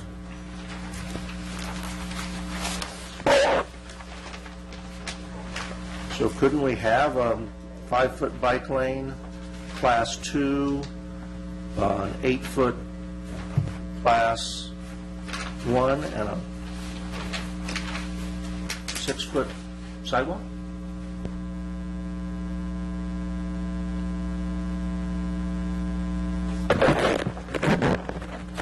In other words, a Class 2 bike lane. Right, so of 5. you'd be then reducing the,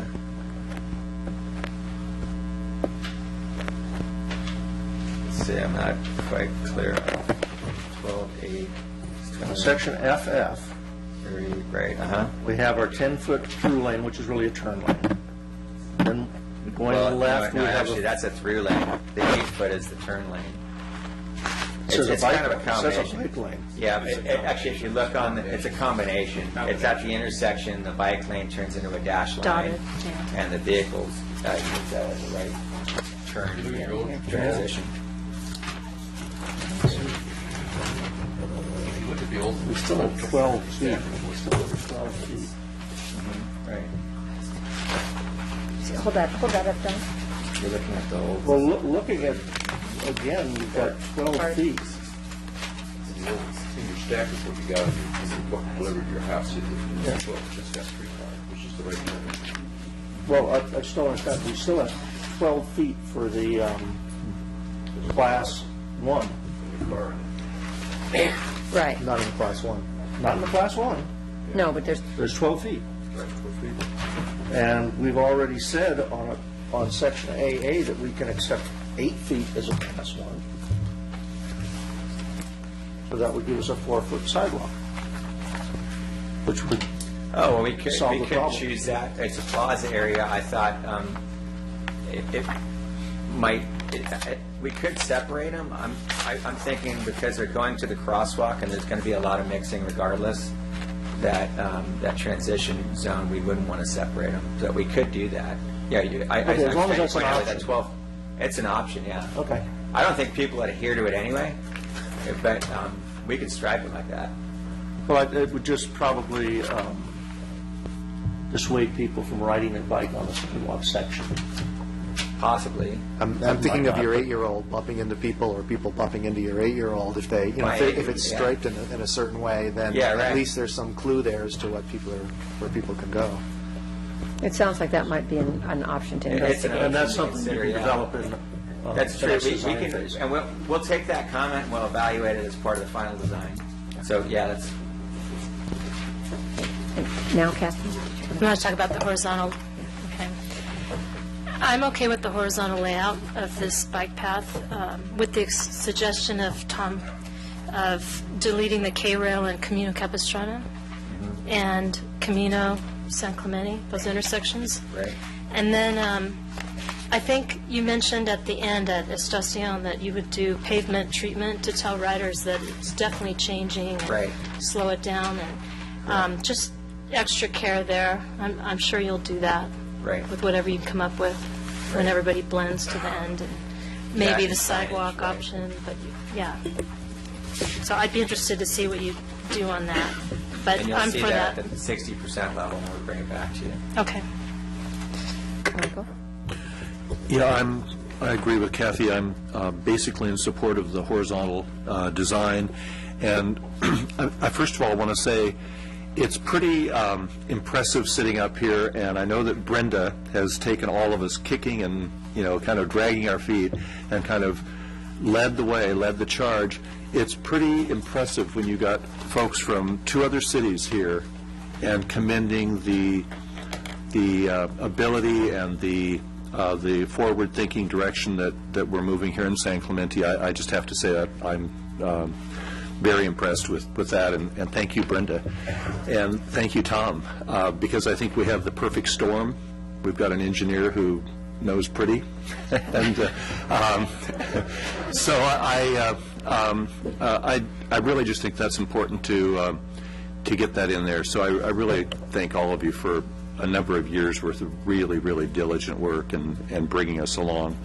And though I think there are some potential kind of detail issues as far as maybe some of the horizontal, I think that the termination at North Beach really has to be looked at very carefully, but you guys are the experts, and I think you've done a great job so far. I agree with the removal of the key rail at Camino Capistrano and San Clemente as well. And from what I'm hearing from both the public and trying to balance, Brenda's comments and others' comments about K-rail versus a median, I'm inclined to go with a median solution. And I think that opens up some opportunities for landscape, and it opens up the opportunity for one of the suggestions that Brenda made, which is a hybrid of maybe some K-rail, if we wanted to introduce that later, because as someone said up here, that it's a lot easier to add something than to spend money on something and then remove it. So I'm kind of going with that concept, and I think that it's time that we change this section from the back door of San Clemente to the entry gate and the welcoming area of our community. And I think we have an opportunity, and I think Jim, thank you so much for speaking out from community development and encouraging the Planning Commission to support that, because I think that's a really important piece of this. And I think you're right. I think we're going to see the beach trail replicated here, where it's going to become incredibly popular. So I think that, I think we try to do it right. We try to commit the resources that we need to on this, and thank you guys for leading that charge. Wayne? Well, Tom, this is very, very impressive. I don't think I've ever run across a traffic engineer who's been a bicycle geek before like this, and it's really great to see the public come forward. Thank you, Brenda. Thank you, Pete, so much for your comments. And I do agree that we need to get rid of the K-rail at Camino Capistrano and Camino San Clemente.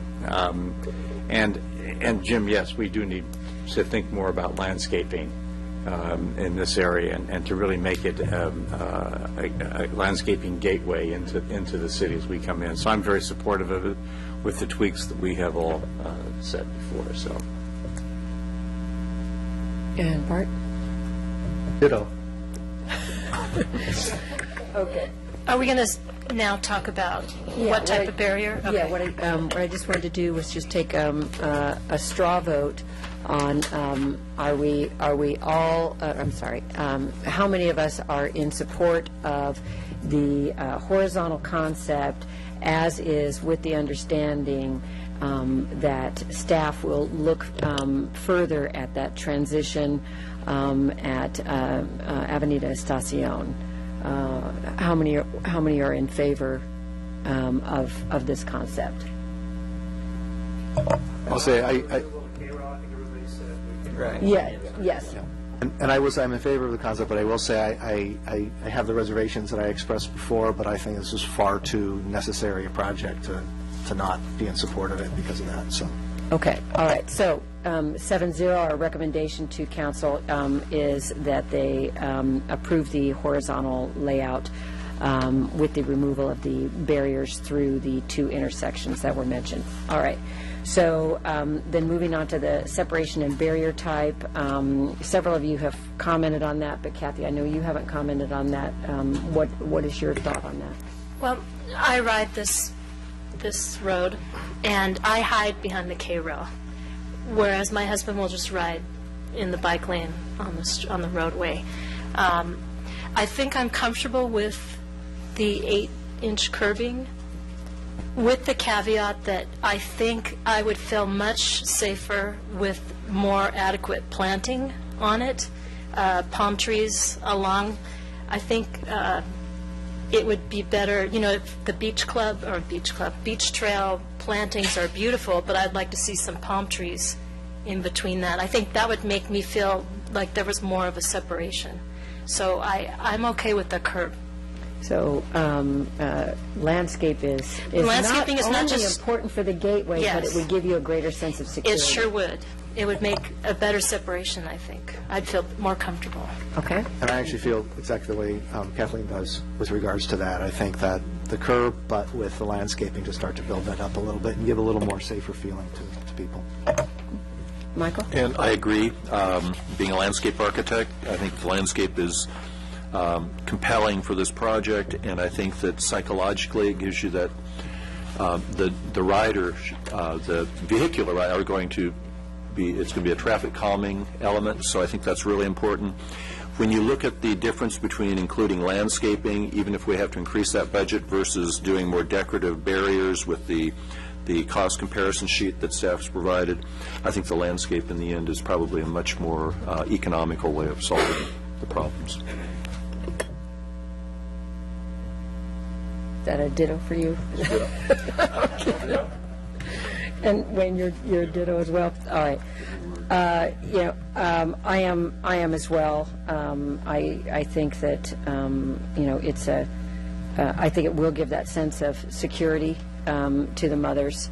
And I do think that it's a much more attractive gateway into the city, and so I think it's certainly worth the extra expense.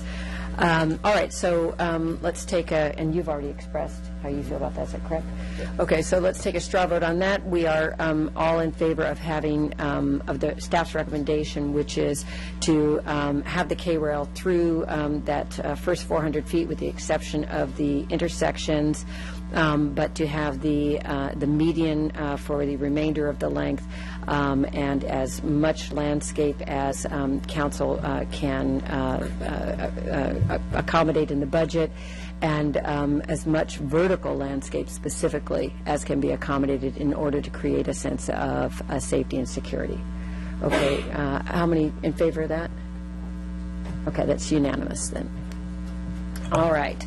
And I did want to, I think Michael was very eloquent in his remarks, but I do have to say it was very exciting sitting up here and hearing Tom come up talk about how excited he was about the project, and every single person who came after him talked about how excited they were about the project, whether they lived within the city limits or not.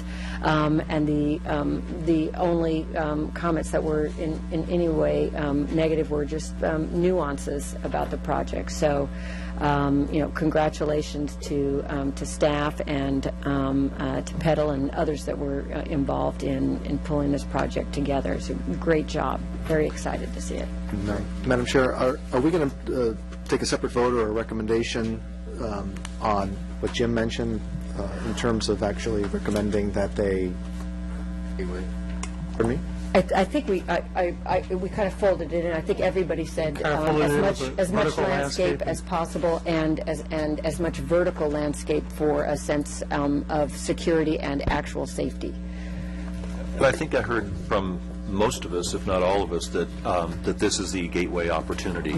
So I think that, and that's just one of the tools what gets us there. Yeah, that's something that I wanted to... You want a separate vote? I hope it's emphasized to City Council, and even to lean on, and even to lean on the new general plans, gateway and landscaping, perspective and guidances. We should really be looking should we take a vote at that. on that? I would be happy to take a vote on that. But Yeah, we could certainly take a separate vote on it. I thought we included that in the last vote. But so our recommendation, just to be clear, to separate it from the last vote, our recommendation to council is that because this is a gateway, because we have established a number of standards in the new general plan regarding our gateways, because it provides a sense of security for those within the Class 1, and because it provides actual safety improvements, we feel that they should allot as much as is possible to the landscape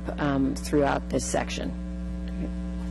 Is that all right? Okay, all in favor? Aye? Okay, so unanimous on that as well.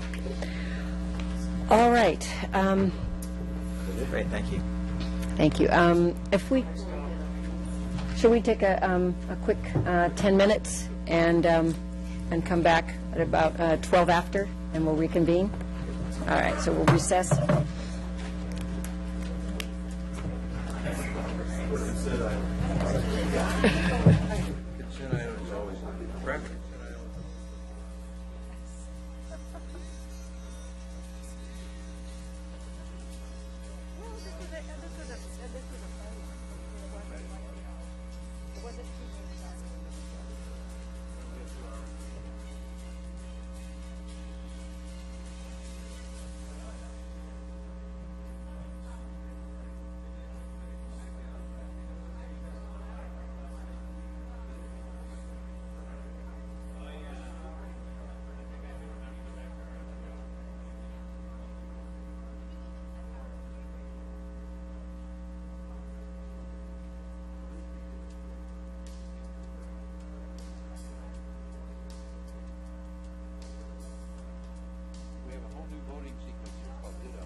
I thought maybe it was just because I wasn't wearing a jacket, but Michael said he's a little chilly. Oh, thank you.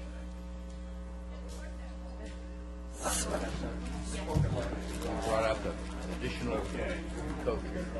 Yeah, well, it was Kathy's fault. It was her suggestion about an extra coat. Thank you. If everybody gets hot, I'm sorry, but I was shaking. Well, I was doing this when I tried to point at Tom, and I thought that's not good. Well, we can't tell now. We can't tell. You know, like I would always try to take a sip of my Coke when the camera was somewhere else, but now you can't tell. So now we're all going to be going like this on camera. Yeah, because the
Yes. Okay. All right. Okay, we'll call the meeting back to order. And the next item on our agenda is we're moving on to the public hearings. And the public hearing process includes a staff presentation, a presentation by the applicant not to exceed 10 minutes, and public testimony. To facilitate the meeting for all attendees, the public is asked to limit their individual presentation to 3 minutes. Following closure of the public hearing, the Planning Commission will respond to questions raised during the hearing, discuss the issues, and act upon the matter by motion. The first item before us is item 8A, Interpretation 13-505, Conditional Use Permit, Architectural Permit, and Site Plan Permit for 2316 South El Camino Real. Madam Chair, members of the Planning Commission, in order to allow more time to resolve some easement issues with the neighboring property owner, we are requesting a tabling of this item to a date uncertain. So move. Second. All in favor? Aye. Aye. Opposed? Passes 7-0. All right, so let's move on to item 8B, Conditional Use Permit 13-481, Bill Brewster Racing and Manufacturing. Mr. Nicholas? Yes, good evening, Planning Commissioners. Sean Nicholas, Project Planner. This is Conditional Use Permit 13-481 for Bill Brewster's Racing and Manufacturing located. It's a request for a CUP for automotive repair at 130 Calle Iglesia within Planning Area 4 of the Business Park in Rancho San Clemente specific plan. So the company, Bill Brewster, has been located in the city of San Clemente since 1990, and has been is right now currently located within the Los Molinos district. Fortunately, their business has continued to grow, and they need additional square footage, and they're looking to move to this new facility, which is just over a 60,000 square foot lot, a little over a 25,000 square foot building. They're only taking over space B, which is just under 16,000 square feet of space. The site has existing, you can see on the site plan on the wall, existing 30 spaces, and to accommodate the automotive repair facility, they're increasing into this area here for 7 spaces. With that, there's an understanding by the property owner and the applicant that they will not be able to use the large truck delivery bays based on their function there and their types of deliveries they do get at the site. There's no concern for them. They don't need the large truck facility access anyways. And smaller trucks can get in through there anyways without any issues. Again, this is just for the large truck semis coming in and out.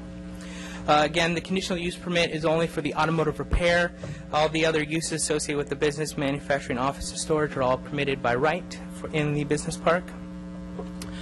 There are several other automotive repair facilities in this area, in the planning area for this, the area identified in the specific plan for these types of uses within the business park portion. A lot of these facilities have been there, as I say in the staff report, for 10, 15 years without any issue, primarily because the location is located as such to be away from other potential sensitive receptors such as residential uses. So with that, with the additional parking, the fact there's been no other issues with any of the other multiple automotive repair facilities out there, staff is supportive that the findings can be made and does recommend the Planning Commission approve the conditional use permit subject to the attached conditions of approval and resolution. Staff and the applicant are prepared to address any of the Planning Commissioner's questions this evening. I think Jim was first. Oh, go ahead. Yeah, I was just wondering, maybe I missed it. Which is the condition that talks about no large truck deliveries to accommodate the parking? You know, there was staff and engineering talk for a really long time regarding whether or not it would be appropriate or good to put a condition of approval associated with the truck parking. And ultimately we did not, because there are so many factors in which things could change. Tenant A could totally change and their number of parking spaces could go down and not require those additional spaces. Additionally, off-hour requirements associated with large truck deliveries could be utilized to still allow for that area to be utilized by doing it maybe a little earlier or just after the tenant A is closed, so there's more flexibility in terms of the utilization of space there. So ultimately, because it was such a flexible situation in terms of what the potential use is and the way that all these buildings have been designed in the business park, there is no condition of approval at this time for that reason. Now, it's definitely within the purview of the Commission. If you would want to add something in there, you can. The applicant, as I said, is here, and they could address whether or not they would agree to anything that would restrict them further. As I said, based on their business operations, there's no need. They're not going to have large trucks in there anyway, so it's not an issue for them. But again, in terms of potential, the future, you know, things could change, tenant space could change, use of the tenant A, that it could greatly reduce the amount of parking needed for the whole site. That's the basis and why there is no condition associated with the parking bays. I guess my concern isn't necessarily with this tenant. It's going on to the future without that condition, staying with the land. If the next tenant in X years comes in and they have that parking, then they might not have or forgotten that the agreement exists, and now there could be issues with the deliveries. That's kind of my concern. And it's absolutely, as I said, it's within the purview. If the Planning Commission feels it's necessary and needed, that's, I would say that is your ability to do so this evening. I would just explain to you as to why there wasn't. It was purposely left out because we went over trying to figure out all the various ways in which it may not even be needed, as I said, based on the use of space. So that is why the condition just wasn't added.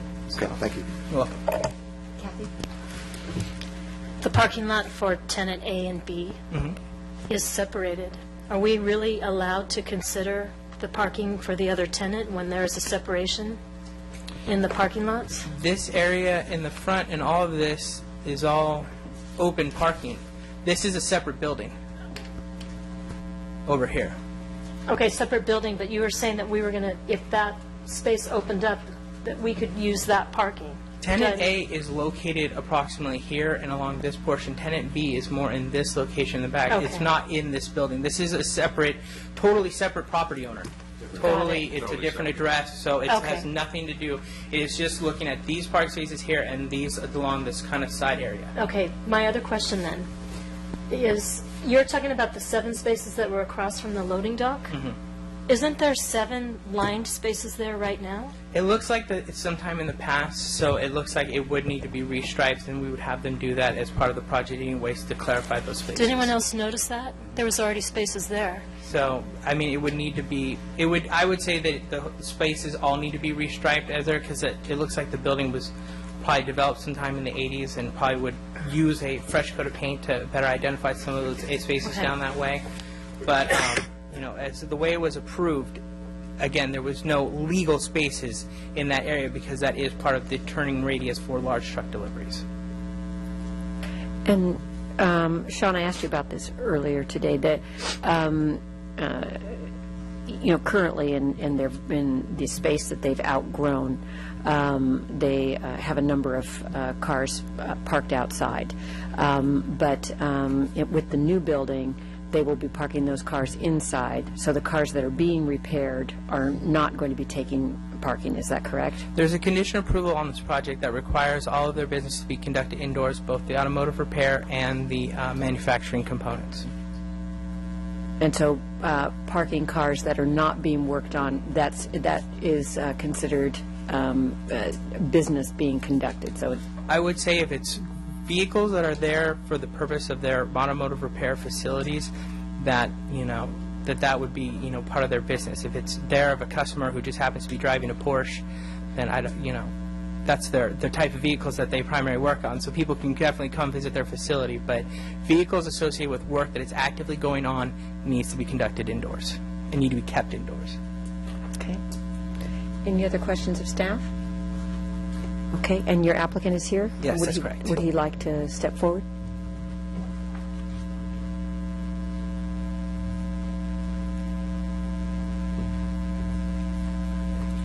Hi, I'm Scott Brewster, Bill Brewster's son, and we've had a business for 40 years. I'm only 33, but since I was 5, I was at the shop, and anyway, 23 years in San Clemente, like Sean said. We love San Clemente, love the environment down here. We run a very top-notch, high-skill organization. We are a Porsche-only facility. All vehicles will be kept inside. It's a huge problem that we're having now, where we have a couple $100,000 worth of cars sitting outside, getting dirty, sun damage, things like that. So everything will be kept inside. We just plan on being very organized, very clean, and run a professional operation. And if there's any other questions, I can answer them. Any other questions for Mr. Brewster? All right, thank you. Thank you. Okay. Arlene, do we have any cards? Okay. All right. If that's all as far as our questions of staff and the applicant, I'll open the public hearing and invite comments from the public. We don't have any cards. Is there anybody who'd like to step forward? Okay. Please step forward, and after you speak, fill out a card and give it to our recording secretary. Good evening, Commissioners. My name is Barry Berg, and I'm here basically as a Porsche owner and a bit of a character reference for the Brewsters. I've had the fortunate luck in my life, excuse me, to live in San Clemente and the adjacent area for 66 years. My family came here in 1934, one of the first families in town, and came in, I might add, and the first view of San Clemente was on that gateway that you folks were talking so much about earlier. The Brewsters are known nationally. We're very fortunate to have them here in San Clemente. I think that the facility where it's planned and how it will be developed will be something that even though you're not a Porsche owner, you probably just enjoy coming by to see just how concise their operation will be. And that's basically all I wanted to say this evening, just in support. Thank you. Thank you. Okay. Anybody else wish to step forward? Okay, seeing no one, I'll close the public hearing. And I will just comment that I have actually been to the Brewsters. I know I don't look like Jerry Seinfeld or Jay Leno. Well, actually, I'm kind of glad I don't look like them, but I don't have their means, shall we say that, or their collector vehicles, but they were kind enough to actually help me with the headlight on my car, which is a tiny little thing, and they were very open to just, taking care of a small need within the community, so I did appreciate that. And they clearly needed to expand their facility because they were quite overcrowded. So I'm very in support of this application. I think it's a success story of a business doing well, and I don't see any problems with the layout. Michael? Well, I support the project as well, and I'm not sure whether there are any other there are other comments. I was going to make a motion when it's time to. Okay. Go ahead. Okay, just a quick comment. I support the project as well. I think this is really the trajectory that the city likes to see, like a small homegrown business is in Los Molinos for a while and kind of grows there and then gets too big and has to go into someplace else, and you continue growing, and now there's more space for Los Molinos for the next business to come along. So it's really delightful to see you guys, growing like you have, and moving to bigger and better digs and that sort of thing. And I do like, the reason they need a CUP is because they're going into the business park, and I like these automotive uses moving into that area of the business park, because then we risk having them on El Camino Real, which we've talked a lot about ad nauseum as we did the general plan. So I think it's great. I'm delighted for the business, and I think it's a good move for the city. Wayne? It's wonderful to see businesses that succeed in San Clemente. That's terrific, and thank you so very much, and I'm very supportive of the project. Okay. Well, I think that's a good point that you made, Jim, about all the conversation we had at the general plan update and talking about what would be the best transition for automotive uses. So I think this is a really good move. So with that, I'll move that we adopt resolution number PC 14-001, a resolution of the Planning Commission of the City of San Clemente, California, approving conditional use permit 13-481, Bill Brewster Racing and Manufacturing, a request to allow a new automotive repair facility located at 130 Calle Iglesia. I'll second. All in favor? Aye. Opposed? Okay. Passes 7-0. Congratulations and best wishes on continued success. What, I'm not Jay Leno? We keep the Porsche in the garage and the Jaguar out of the street. Yes, yes, we do. It's a very conscious decision. Oh, Brenda was sick and she touched that thing. Ah, dang it. And I was out when they did this. You see me avoiding this?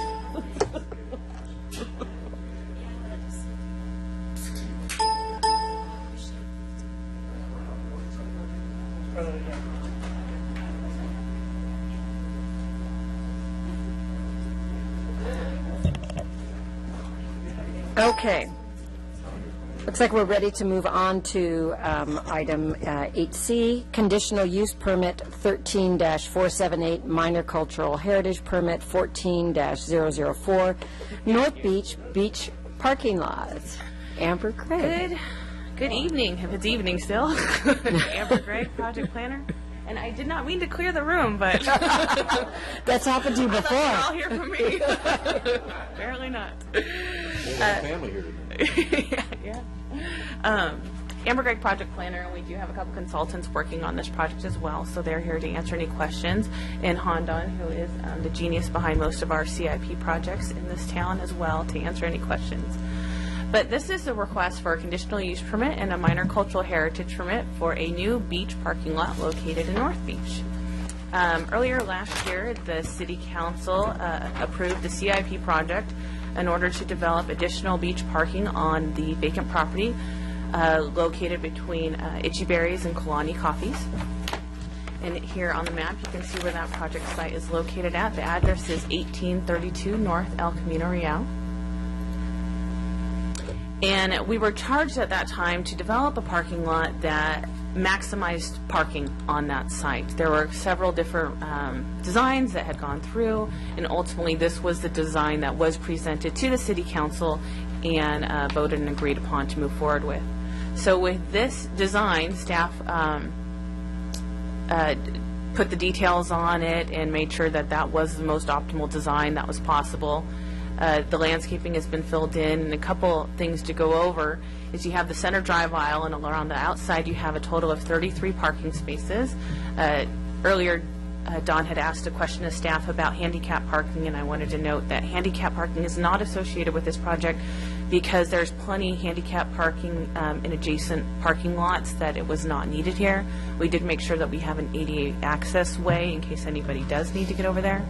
So that's why you do not see those. There is an electric car charging station with this parking lot, and you see that on the upper left.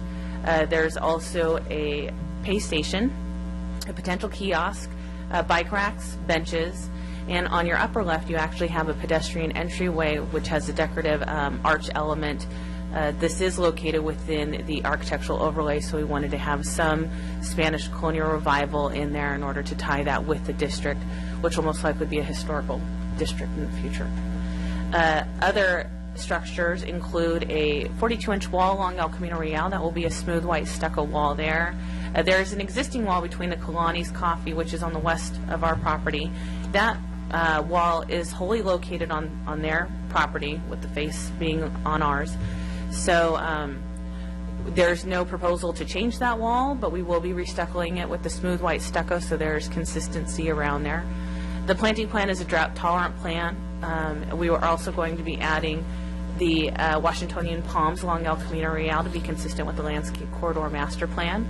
There's several canopy trees in the center of the project, as well as along Calle de Secha, and there's a sidewalk proposed along Calle de Secha. That was very important to staff because this is the pedestrian overlay as well. Large concerns about that. The lighting will match the existing lighting in the surrounding parking lots, which is the decorative lighting.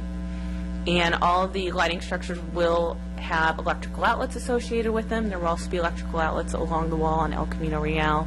And I believe there's also going to be access to water in case you need to wash anything down in there, but it will be restricted access to water. On the left-hand side of this slide, you can see the art detail that was designed. There were 5 options that were presented to design review subcommittee, and this was the one that was unanimously selected and modified a little bit based on some inspirational photos, and I'll go to the next slide for that one. So when our consultants, Art and Mark, were putting together a plan, they walked to the North Beach area and pulled from existing historic properties, because we have some wonderful, beautiful architecture out there, and looked on putting those details in. But we also found, I believe Jim Petchis actually found the archway detail that you see on the top right, and I believe that's in Santa Barbara. And so we kind of took that and modified it a little bit and thought it would be a great entry detail. I'd like to add that where you see the archway, the wrought iron archway on the one that's being proposed, if there is a time when a banner's needed, it's an area that a banner could be located, put up, and take down. So staff wanted to make sure that there was room for that, and we planned ahead for that so it didn't look odd or anything. So with that, that really wraps up staff's presentation. Beautiful parking lot. And I'm open to take any questions. I think Wayne has a question for you. He's hovering over his Can I ask phone. mine quick? Oh, Kathy's mouth isn't full. She could go. There won't be any restrictive access on the electrical? Can we yes, do that? I believe they're the same access that we have down in our downtown. I believe there's a box, a cover that goes over it, and you have to have a key. Is that correct, Michael? No? Is there not? I'm sorry. Martha, Art, can you talk about if there's lock boxes on the electrical outlets on the light fixtures? It would be whatever.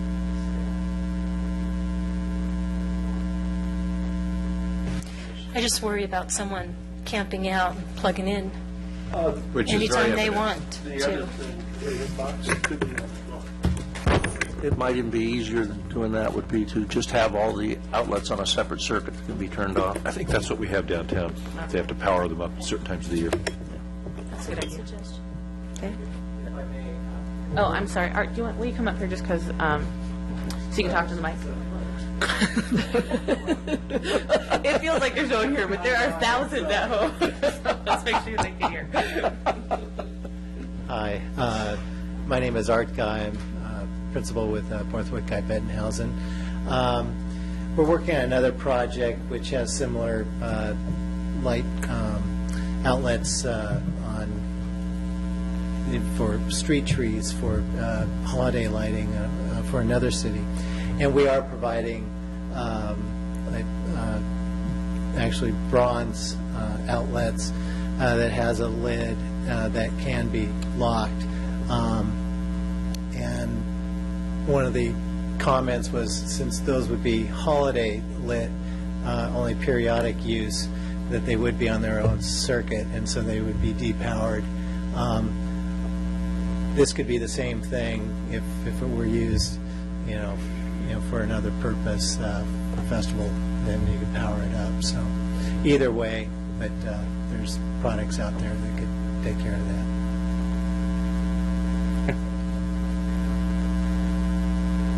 Now, Wayne. Thanks. Yes, it's really essential that when you have electrical outlets in the public area, that they be secured. Believe me, we've experienced that a number of times, especially in North Beach, where these are used by certain individuals to power their phones and so forth, and it's a magnet for problems. Believe me. Could you describe about the banner? Where did you say the banner could go? I'm sorry. Let me go back one. And I don't know how there. Not on the arch, is it? It would go, because the plan would not to have the banner up all the time. The planner would only be if you had a special event at that time for an hour or so. Well, I know this is probably not relevant right now, but a banner on a beautiful arch like that, I don't know. I mean, you could put a banner up on maybe some 4-foot poles or something to announce something, but a banner on something that's so beautiful like this, I don't think it goes very well. But in any event, have there been any bids come in yet at this for this parking lot by any chance? Hondong, he is asking about bids for this. We do have a cost estimate that Hondong can speak to. I'd just be interested, as an aside, how much. Hi, good evening. Handan Sirit. We just finished preliminary design, and we do have a preliminary cost estimate. It's just a probable cost. At this point, the construction cost is around $620,000 for the proposed design. And considering other costs during construction inspection, etc., we will be looking at recommending a budget of $740,000 for the construction phase to the City Council to be incorporated as a part of the next fiscal year's budget. But the actual cost will be determined once we receive the public bids. Mm-hmm. So once we get these preliminary approvals, then we can proceed with final design. And sometime in midsummer, if we have the Coastal Commission permit, then we'll be able to bid. Then we will have the actual number for construction. Okay, great. But at this point, we're looking at $740,000 as the construction period budget. All right. Thank you very much.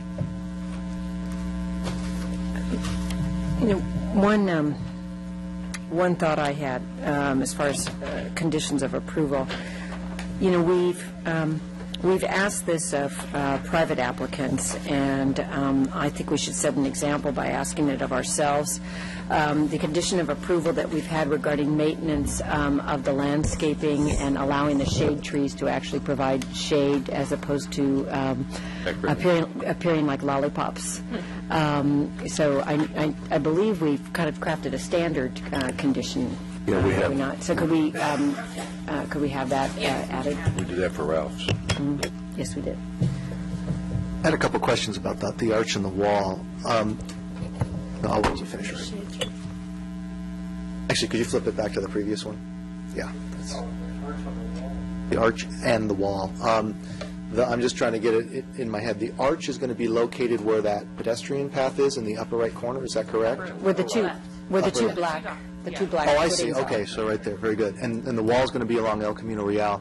And was there any consideration given to, that's like about a 4-foot-high wall, about having space for murals on that wall, as opposed to just or tiles or anything, as opposed to just a white expanse? No, we hadn't discussed that, about putting the murals on there, but we're open to.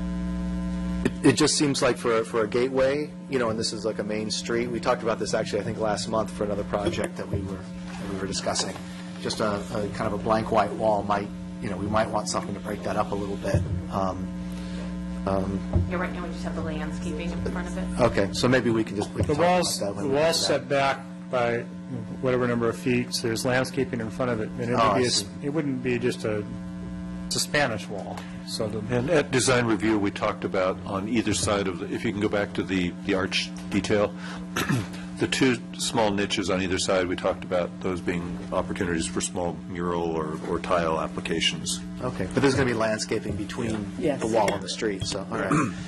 And when this was designed, I'm starting to think in terms of this more recently, unfortunately, but was any consideration given to how this might be used by the homeless? I mean, are there kind of, right now it's just a big open lot, and no one's going to really probably hunker down there, but I imagine with a wall, it might be a place for them to sort of sit and hide out at night and, stay overnight or something like that. Is there any, did that enter into the design thinking at all? I mean, I'll let, I don't know if you want to elaborate on that, Art. But I don't think that was. They'll probably be out on the beach trail. They're going to be on the beach trail. Well, I've seen them. They hang out a lot in that area, 7-Eleven and the bowling alley area. And right now, a lot of them kind of go off into where Marblehead is. And as Marblehead gets built up, that might not be such an opportunity for them. So I don't know if that would be a problem or not, but particularly in that area, I think it's something that we kind of need to be aware of and ask. I know, and a little bit of discussion in that regard at the executive DMT, and I think that we didn't want to have, dense growth. It would be a place to kind of, set a little fort up or whatever you want to call it. Right. So, the wall, there's landscaping, and under those trees, we did talk about over here on this section here, there's a potential nook here and some problems potentially occurring over here. So I think the plan is to have this kind of a non-inviting type of a lower landscape. Prickly bushes or something. Well, I don't know what exactly landscaping is, but we did have a discussion that we wanted to try and discourage creating a little kind of nook right here that would create a problem for people to camp out or just to avoid being seen. So. Okay. Oh, good. I just wanted see if they're... What we didn't discuss, though, was that this is the beginning of the Yellow Brick Road. Guild will be building this. It is. That's the beginning of the Paseo. It goes all the way through. So. All the way up to the Miramar Theater. And one more question. It looks like, how many bikes can that bike rack take? Like 6 or 8? Is that what it looks like? I think that was just a... Or is that I think just it's just a conceptual drawing. Okay. Do we have an idea? It seems like it's a good place. I think we shy away from having that type of bike corral where we have, more of a standard where you have the pole with the circles on the side. I believe we've been using those in the downtown. They work better, and we would be placing those there as opposed to just the corral. And we don't have like a number yet. We don't know if it's going to be 6 or 15 or anything. Do we have the design standard for it? I think 15, but I mean, I think there's room to... Probably, just given the space, maybe 5, 6, Well, it's kind of a destination. I think it's it's near the beach, and it's parked down by the railroad station. Yeah. If there's bike racks there, if this is the only place there are bike racks, this is probably where you're going to go. So, and there's going to be a lot of bikes. I mean, hopefully, especially after we do the bike trail that we've just been talking about, there's already high bike traffic. So it's not that all the bike racks have to be here. It sounds like we kind of have the minimum number there to kind of call it a bike parking area. Something to keep in mind as we look at other parts of North Beach and other gateway things. That there's. I think we're following the new standard in the bicycle pedestrian master plan in terms of the style of racks, which is a single rack that holds 2 bikes. And so there's a certain amount of spacing that kind of limits how many you can put in that area. And then I think that it's kind of a trial and error approach, like we were talking about with some of the other bicycle facilities earlier. If it's really popular and there's a great restaurant next door and everybody wants to use Pawnee Coffee and some other new things that come into the area, then maybe we consider adding it as we go. But I think this is reasonable for a start. And I think one more question. Which businesses in North Beach, or how far from this parking area are the businesses going to be affected? I know that when we give conditional use permits, we say you have to have a certain amount of parking. Well, there's city parking within this area, so you can, that knocks off this many spaces. So I just was wondering, in the North Beach area, how far this is going to, extend and affect those people. Well, we don't. When you come in with a new business, we do say you have to park on site. So all your parking has to be provided on site unless you're asking for waivers. And in that case, we look at the amount of public parking that's available to see if there's a potential two-way parking in the area. So in North Beach, it is a pedestrian overlay area, but it is not within the downtown, so they're restricted to 300 feet. If another business was looking for parking in the area, it would be 300 feet. But we wouldn't be providing this as, something that we would lease out to a business or something. Okay. This is beach parking. Beach Yes. parking. No, Okay. this is beach parking. Beach park, very restricted funds. A question, once again, on the wall, retaining wall along the streets, how tall is that again? 42? 42 inches. 42 inches. Okay, the standard height, but that's so high that somebody can camp behind it, which is somebody else is concerned, I think, which is good. That's good, thank you. Kathy? Amber, can you talk about the trees a little bit more? I'm looking at the ones that are listed. I don't know if you said it. These are shade trees, but are they, were they short, a low canopy? I'm going to let Art talk to that. Okay. Since he's the landscape architect. Okay. He'll do it much better than me. I'm seeing two that I'm potentially worried about. I think I can't read that. I want to say something, Marina. Marina? No, the Arbutus. Yes, Marina. thank you. That seems, is that low to the ground? No, it's. They're small? It's a small scale tree, and it's intended to be in that area. What about in the middle? In the middle, I believe that's the Metrosideros. Sideros. Or would that be the Melaleuca? Okay, that looks short, but then there's a flowering tree that looks rather tall. Looks like it might be on a golf course. That would be. It's a The flowering. eucalyptus. I'm sorry. That one looks That's taller. That's the Metrosideros. Okay.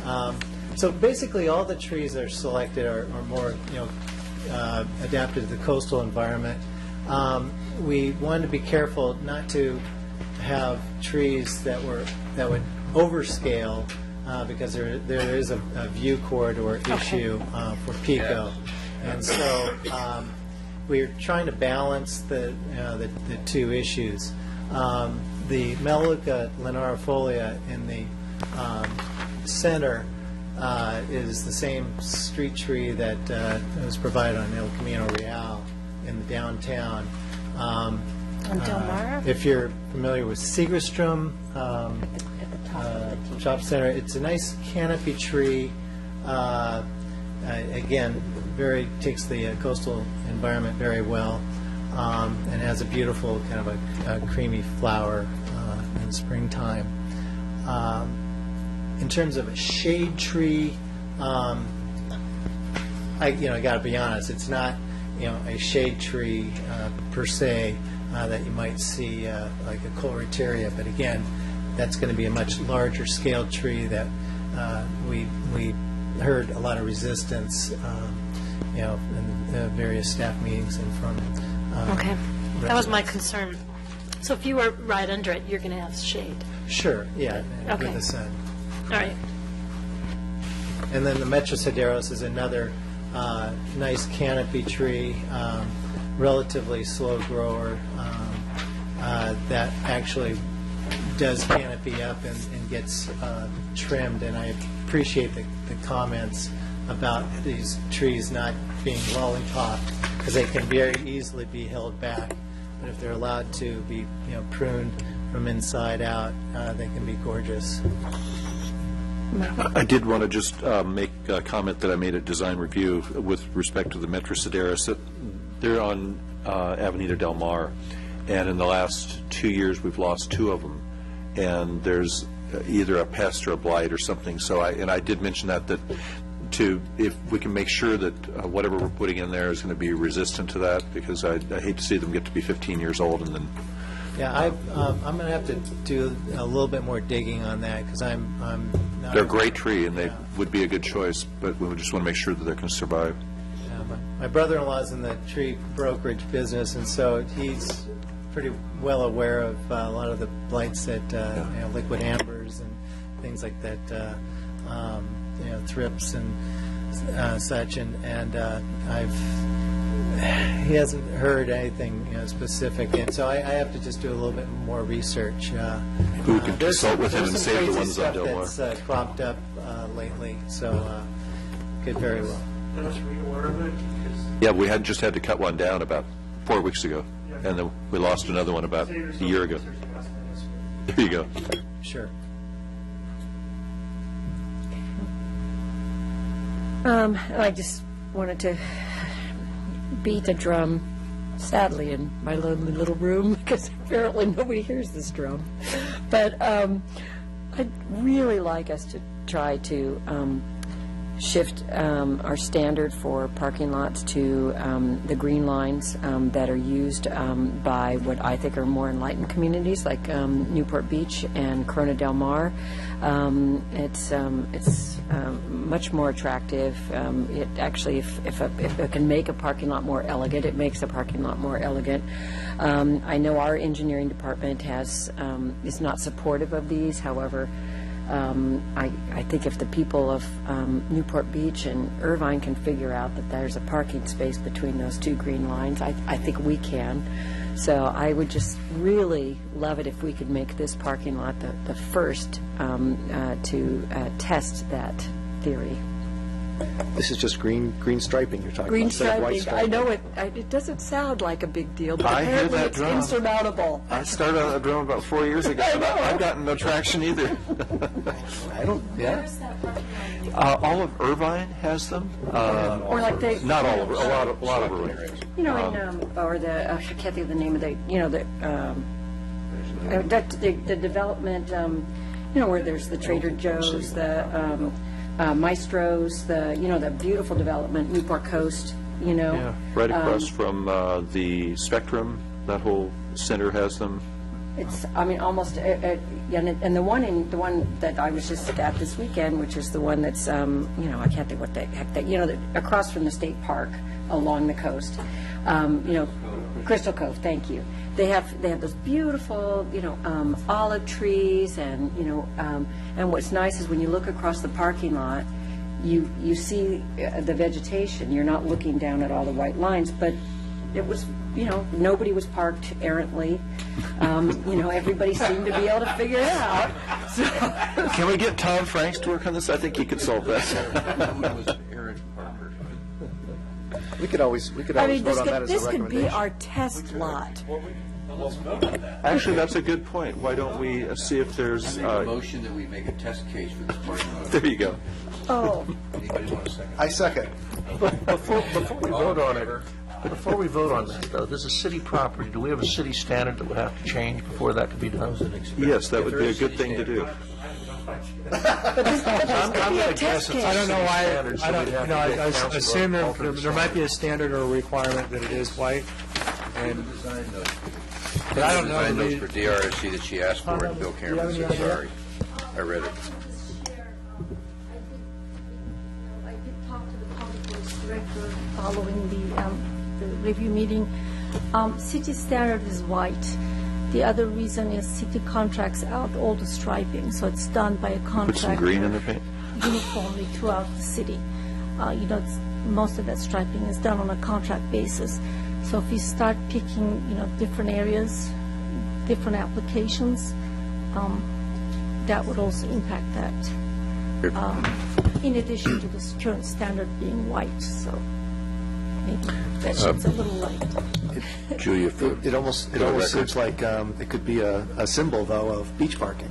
If it's green, it's beach parking. Very good.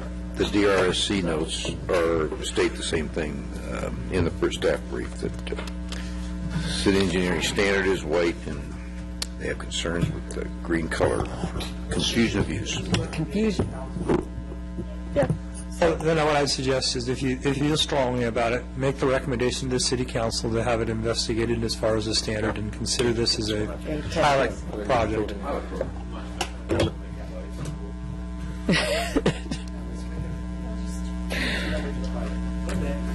All right, so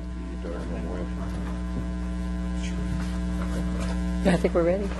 We are ready. Ready? So shall I make the motion? Hang on.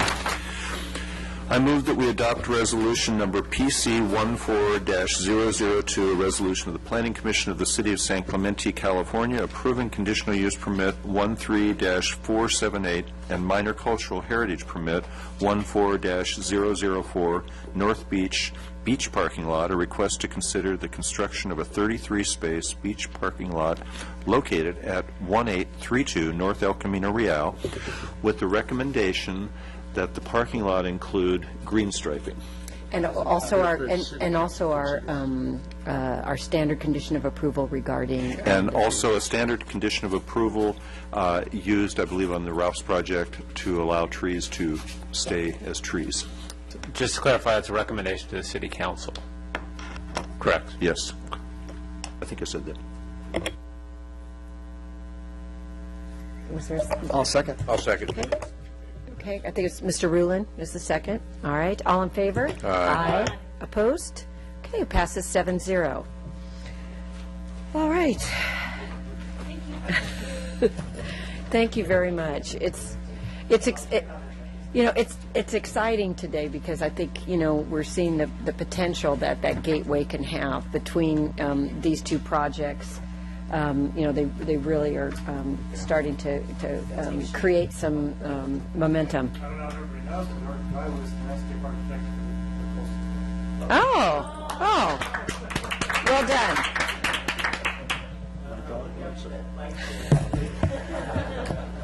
Good. All right. Okay, so reports of commissioner. Anybody have anything? Mr. Rulin. There were some commissioners who went to the top of San Clemente Summit. Yes. And got a free hat for our efforts. Sorry we didn't see the rest of you commissioners there. The city council had a quorum, we didn't. But we were almost there. But it was great, and I don't know what else to say about it, except actually I'd never been up there. It's a wonderful view. You get a great view of the Conservancy. It's very kind of lush there compared to what's on the other side. So I recommend climbing to San Clemente's highest summit. Which is called? San Clemente Summit.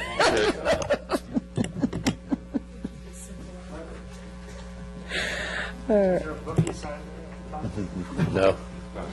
No, you just plant a flag. There's a survey mark there now. You plant a flag. All right. Coastal Commission met, and we are planning on approaching council on a street sweeping ordinance for increased signage in the city, so we can increase the amount of leaves and stuff that we can get off the streets. And what we're trying to do with signage is on those days you're going to have your street swept, move your car or be ticketed appropriately. And so we only have certain sections in the town. We do that now. We want to expand that a little bit so we can increase the tonnage we remove, which is about 35 tons a month off our streets. But we have great areas where there's so much parking on the streets where, the shortened driveways, Santa Barbara, other areas where we just really need to get signage out there to move the cars so we can get trash up. Primarily actually leaves is the biggest thing, which flow down and actually end up clogging the drains and the filters and all the stuff, the catch basins. So anyway, more news on that later. Okay. Oh, and we should thank Commissioner Brown for the article about the Pasadena streetscape. I think that's instructive for all of us. Okay. Anything from you, Jim? All right. We're ready for a motion to We are adjourn? ready. Okay, I move that we adjourn to the study session to be held at 6 p.m. on February 5th, 2014, in the council chambers at City Hall located at 100 Avenida Presidio, San Clemente, California. Second. All in favor? Aye. Opposed? Passes 7-0, to my surprise.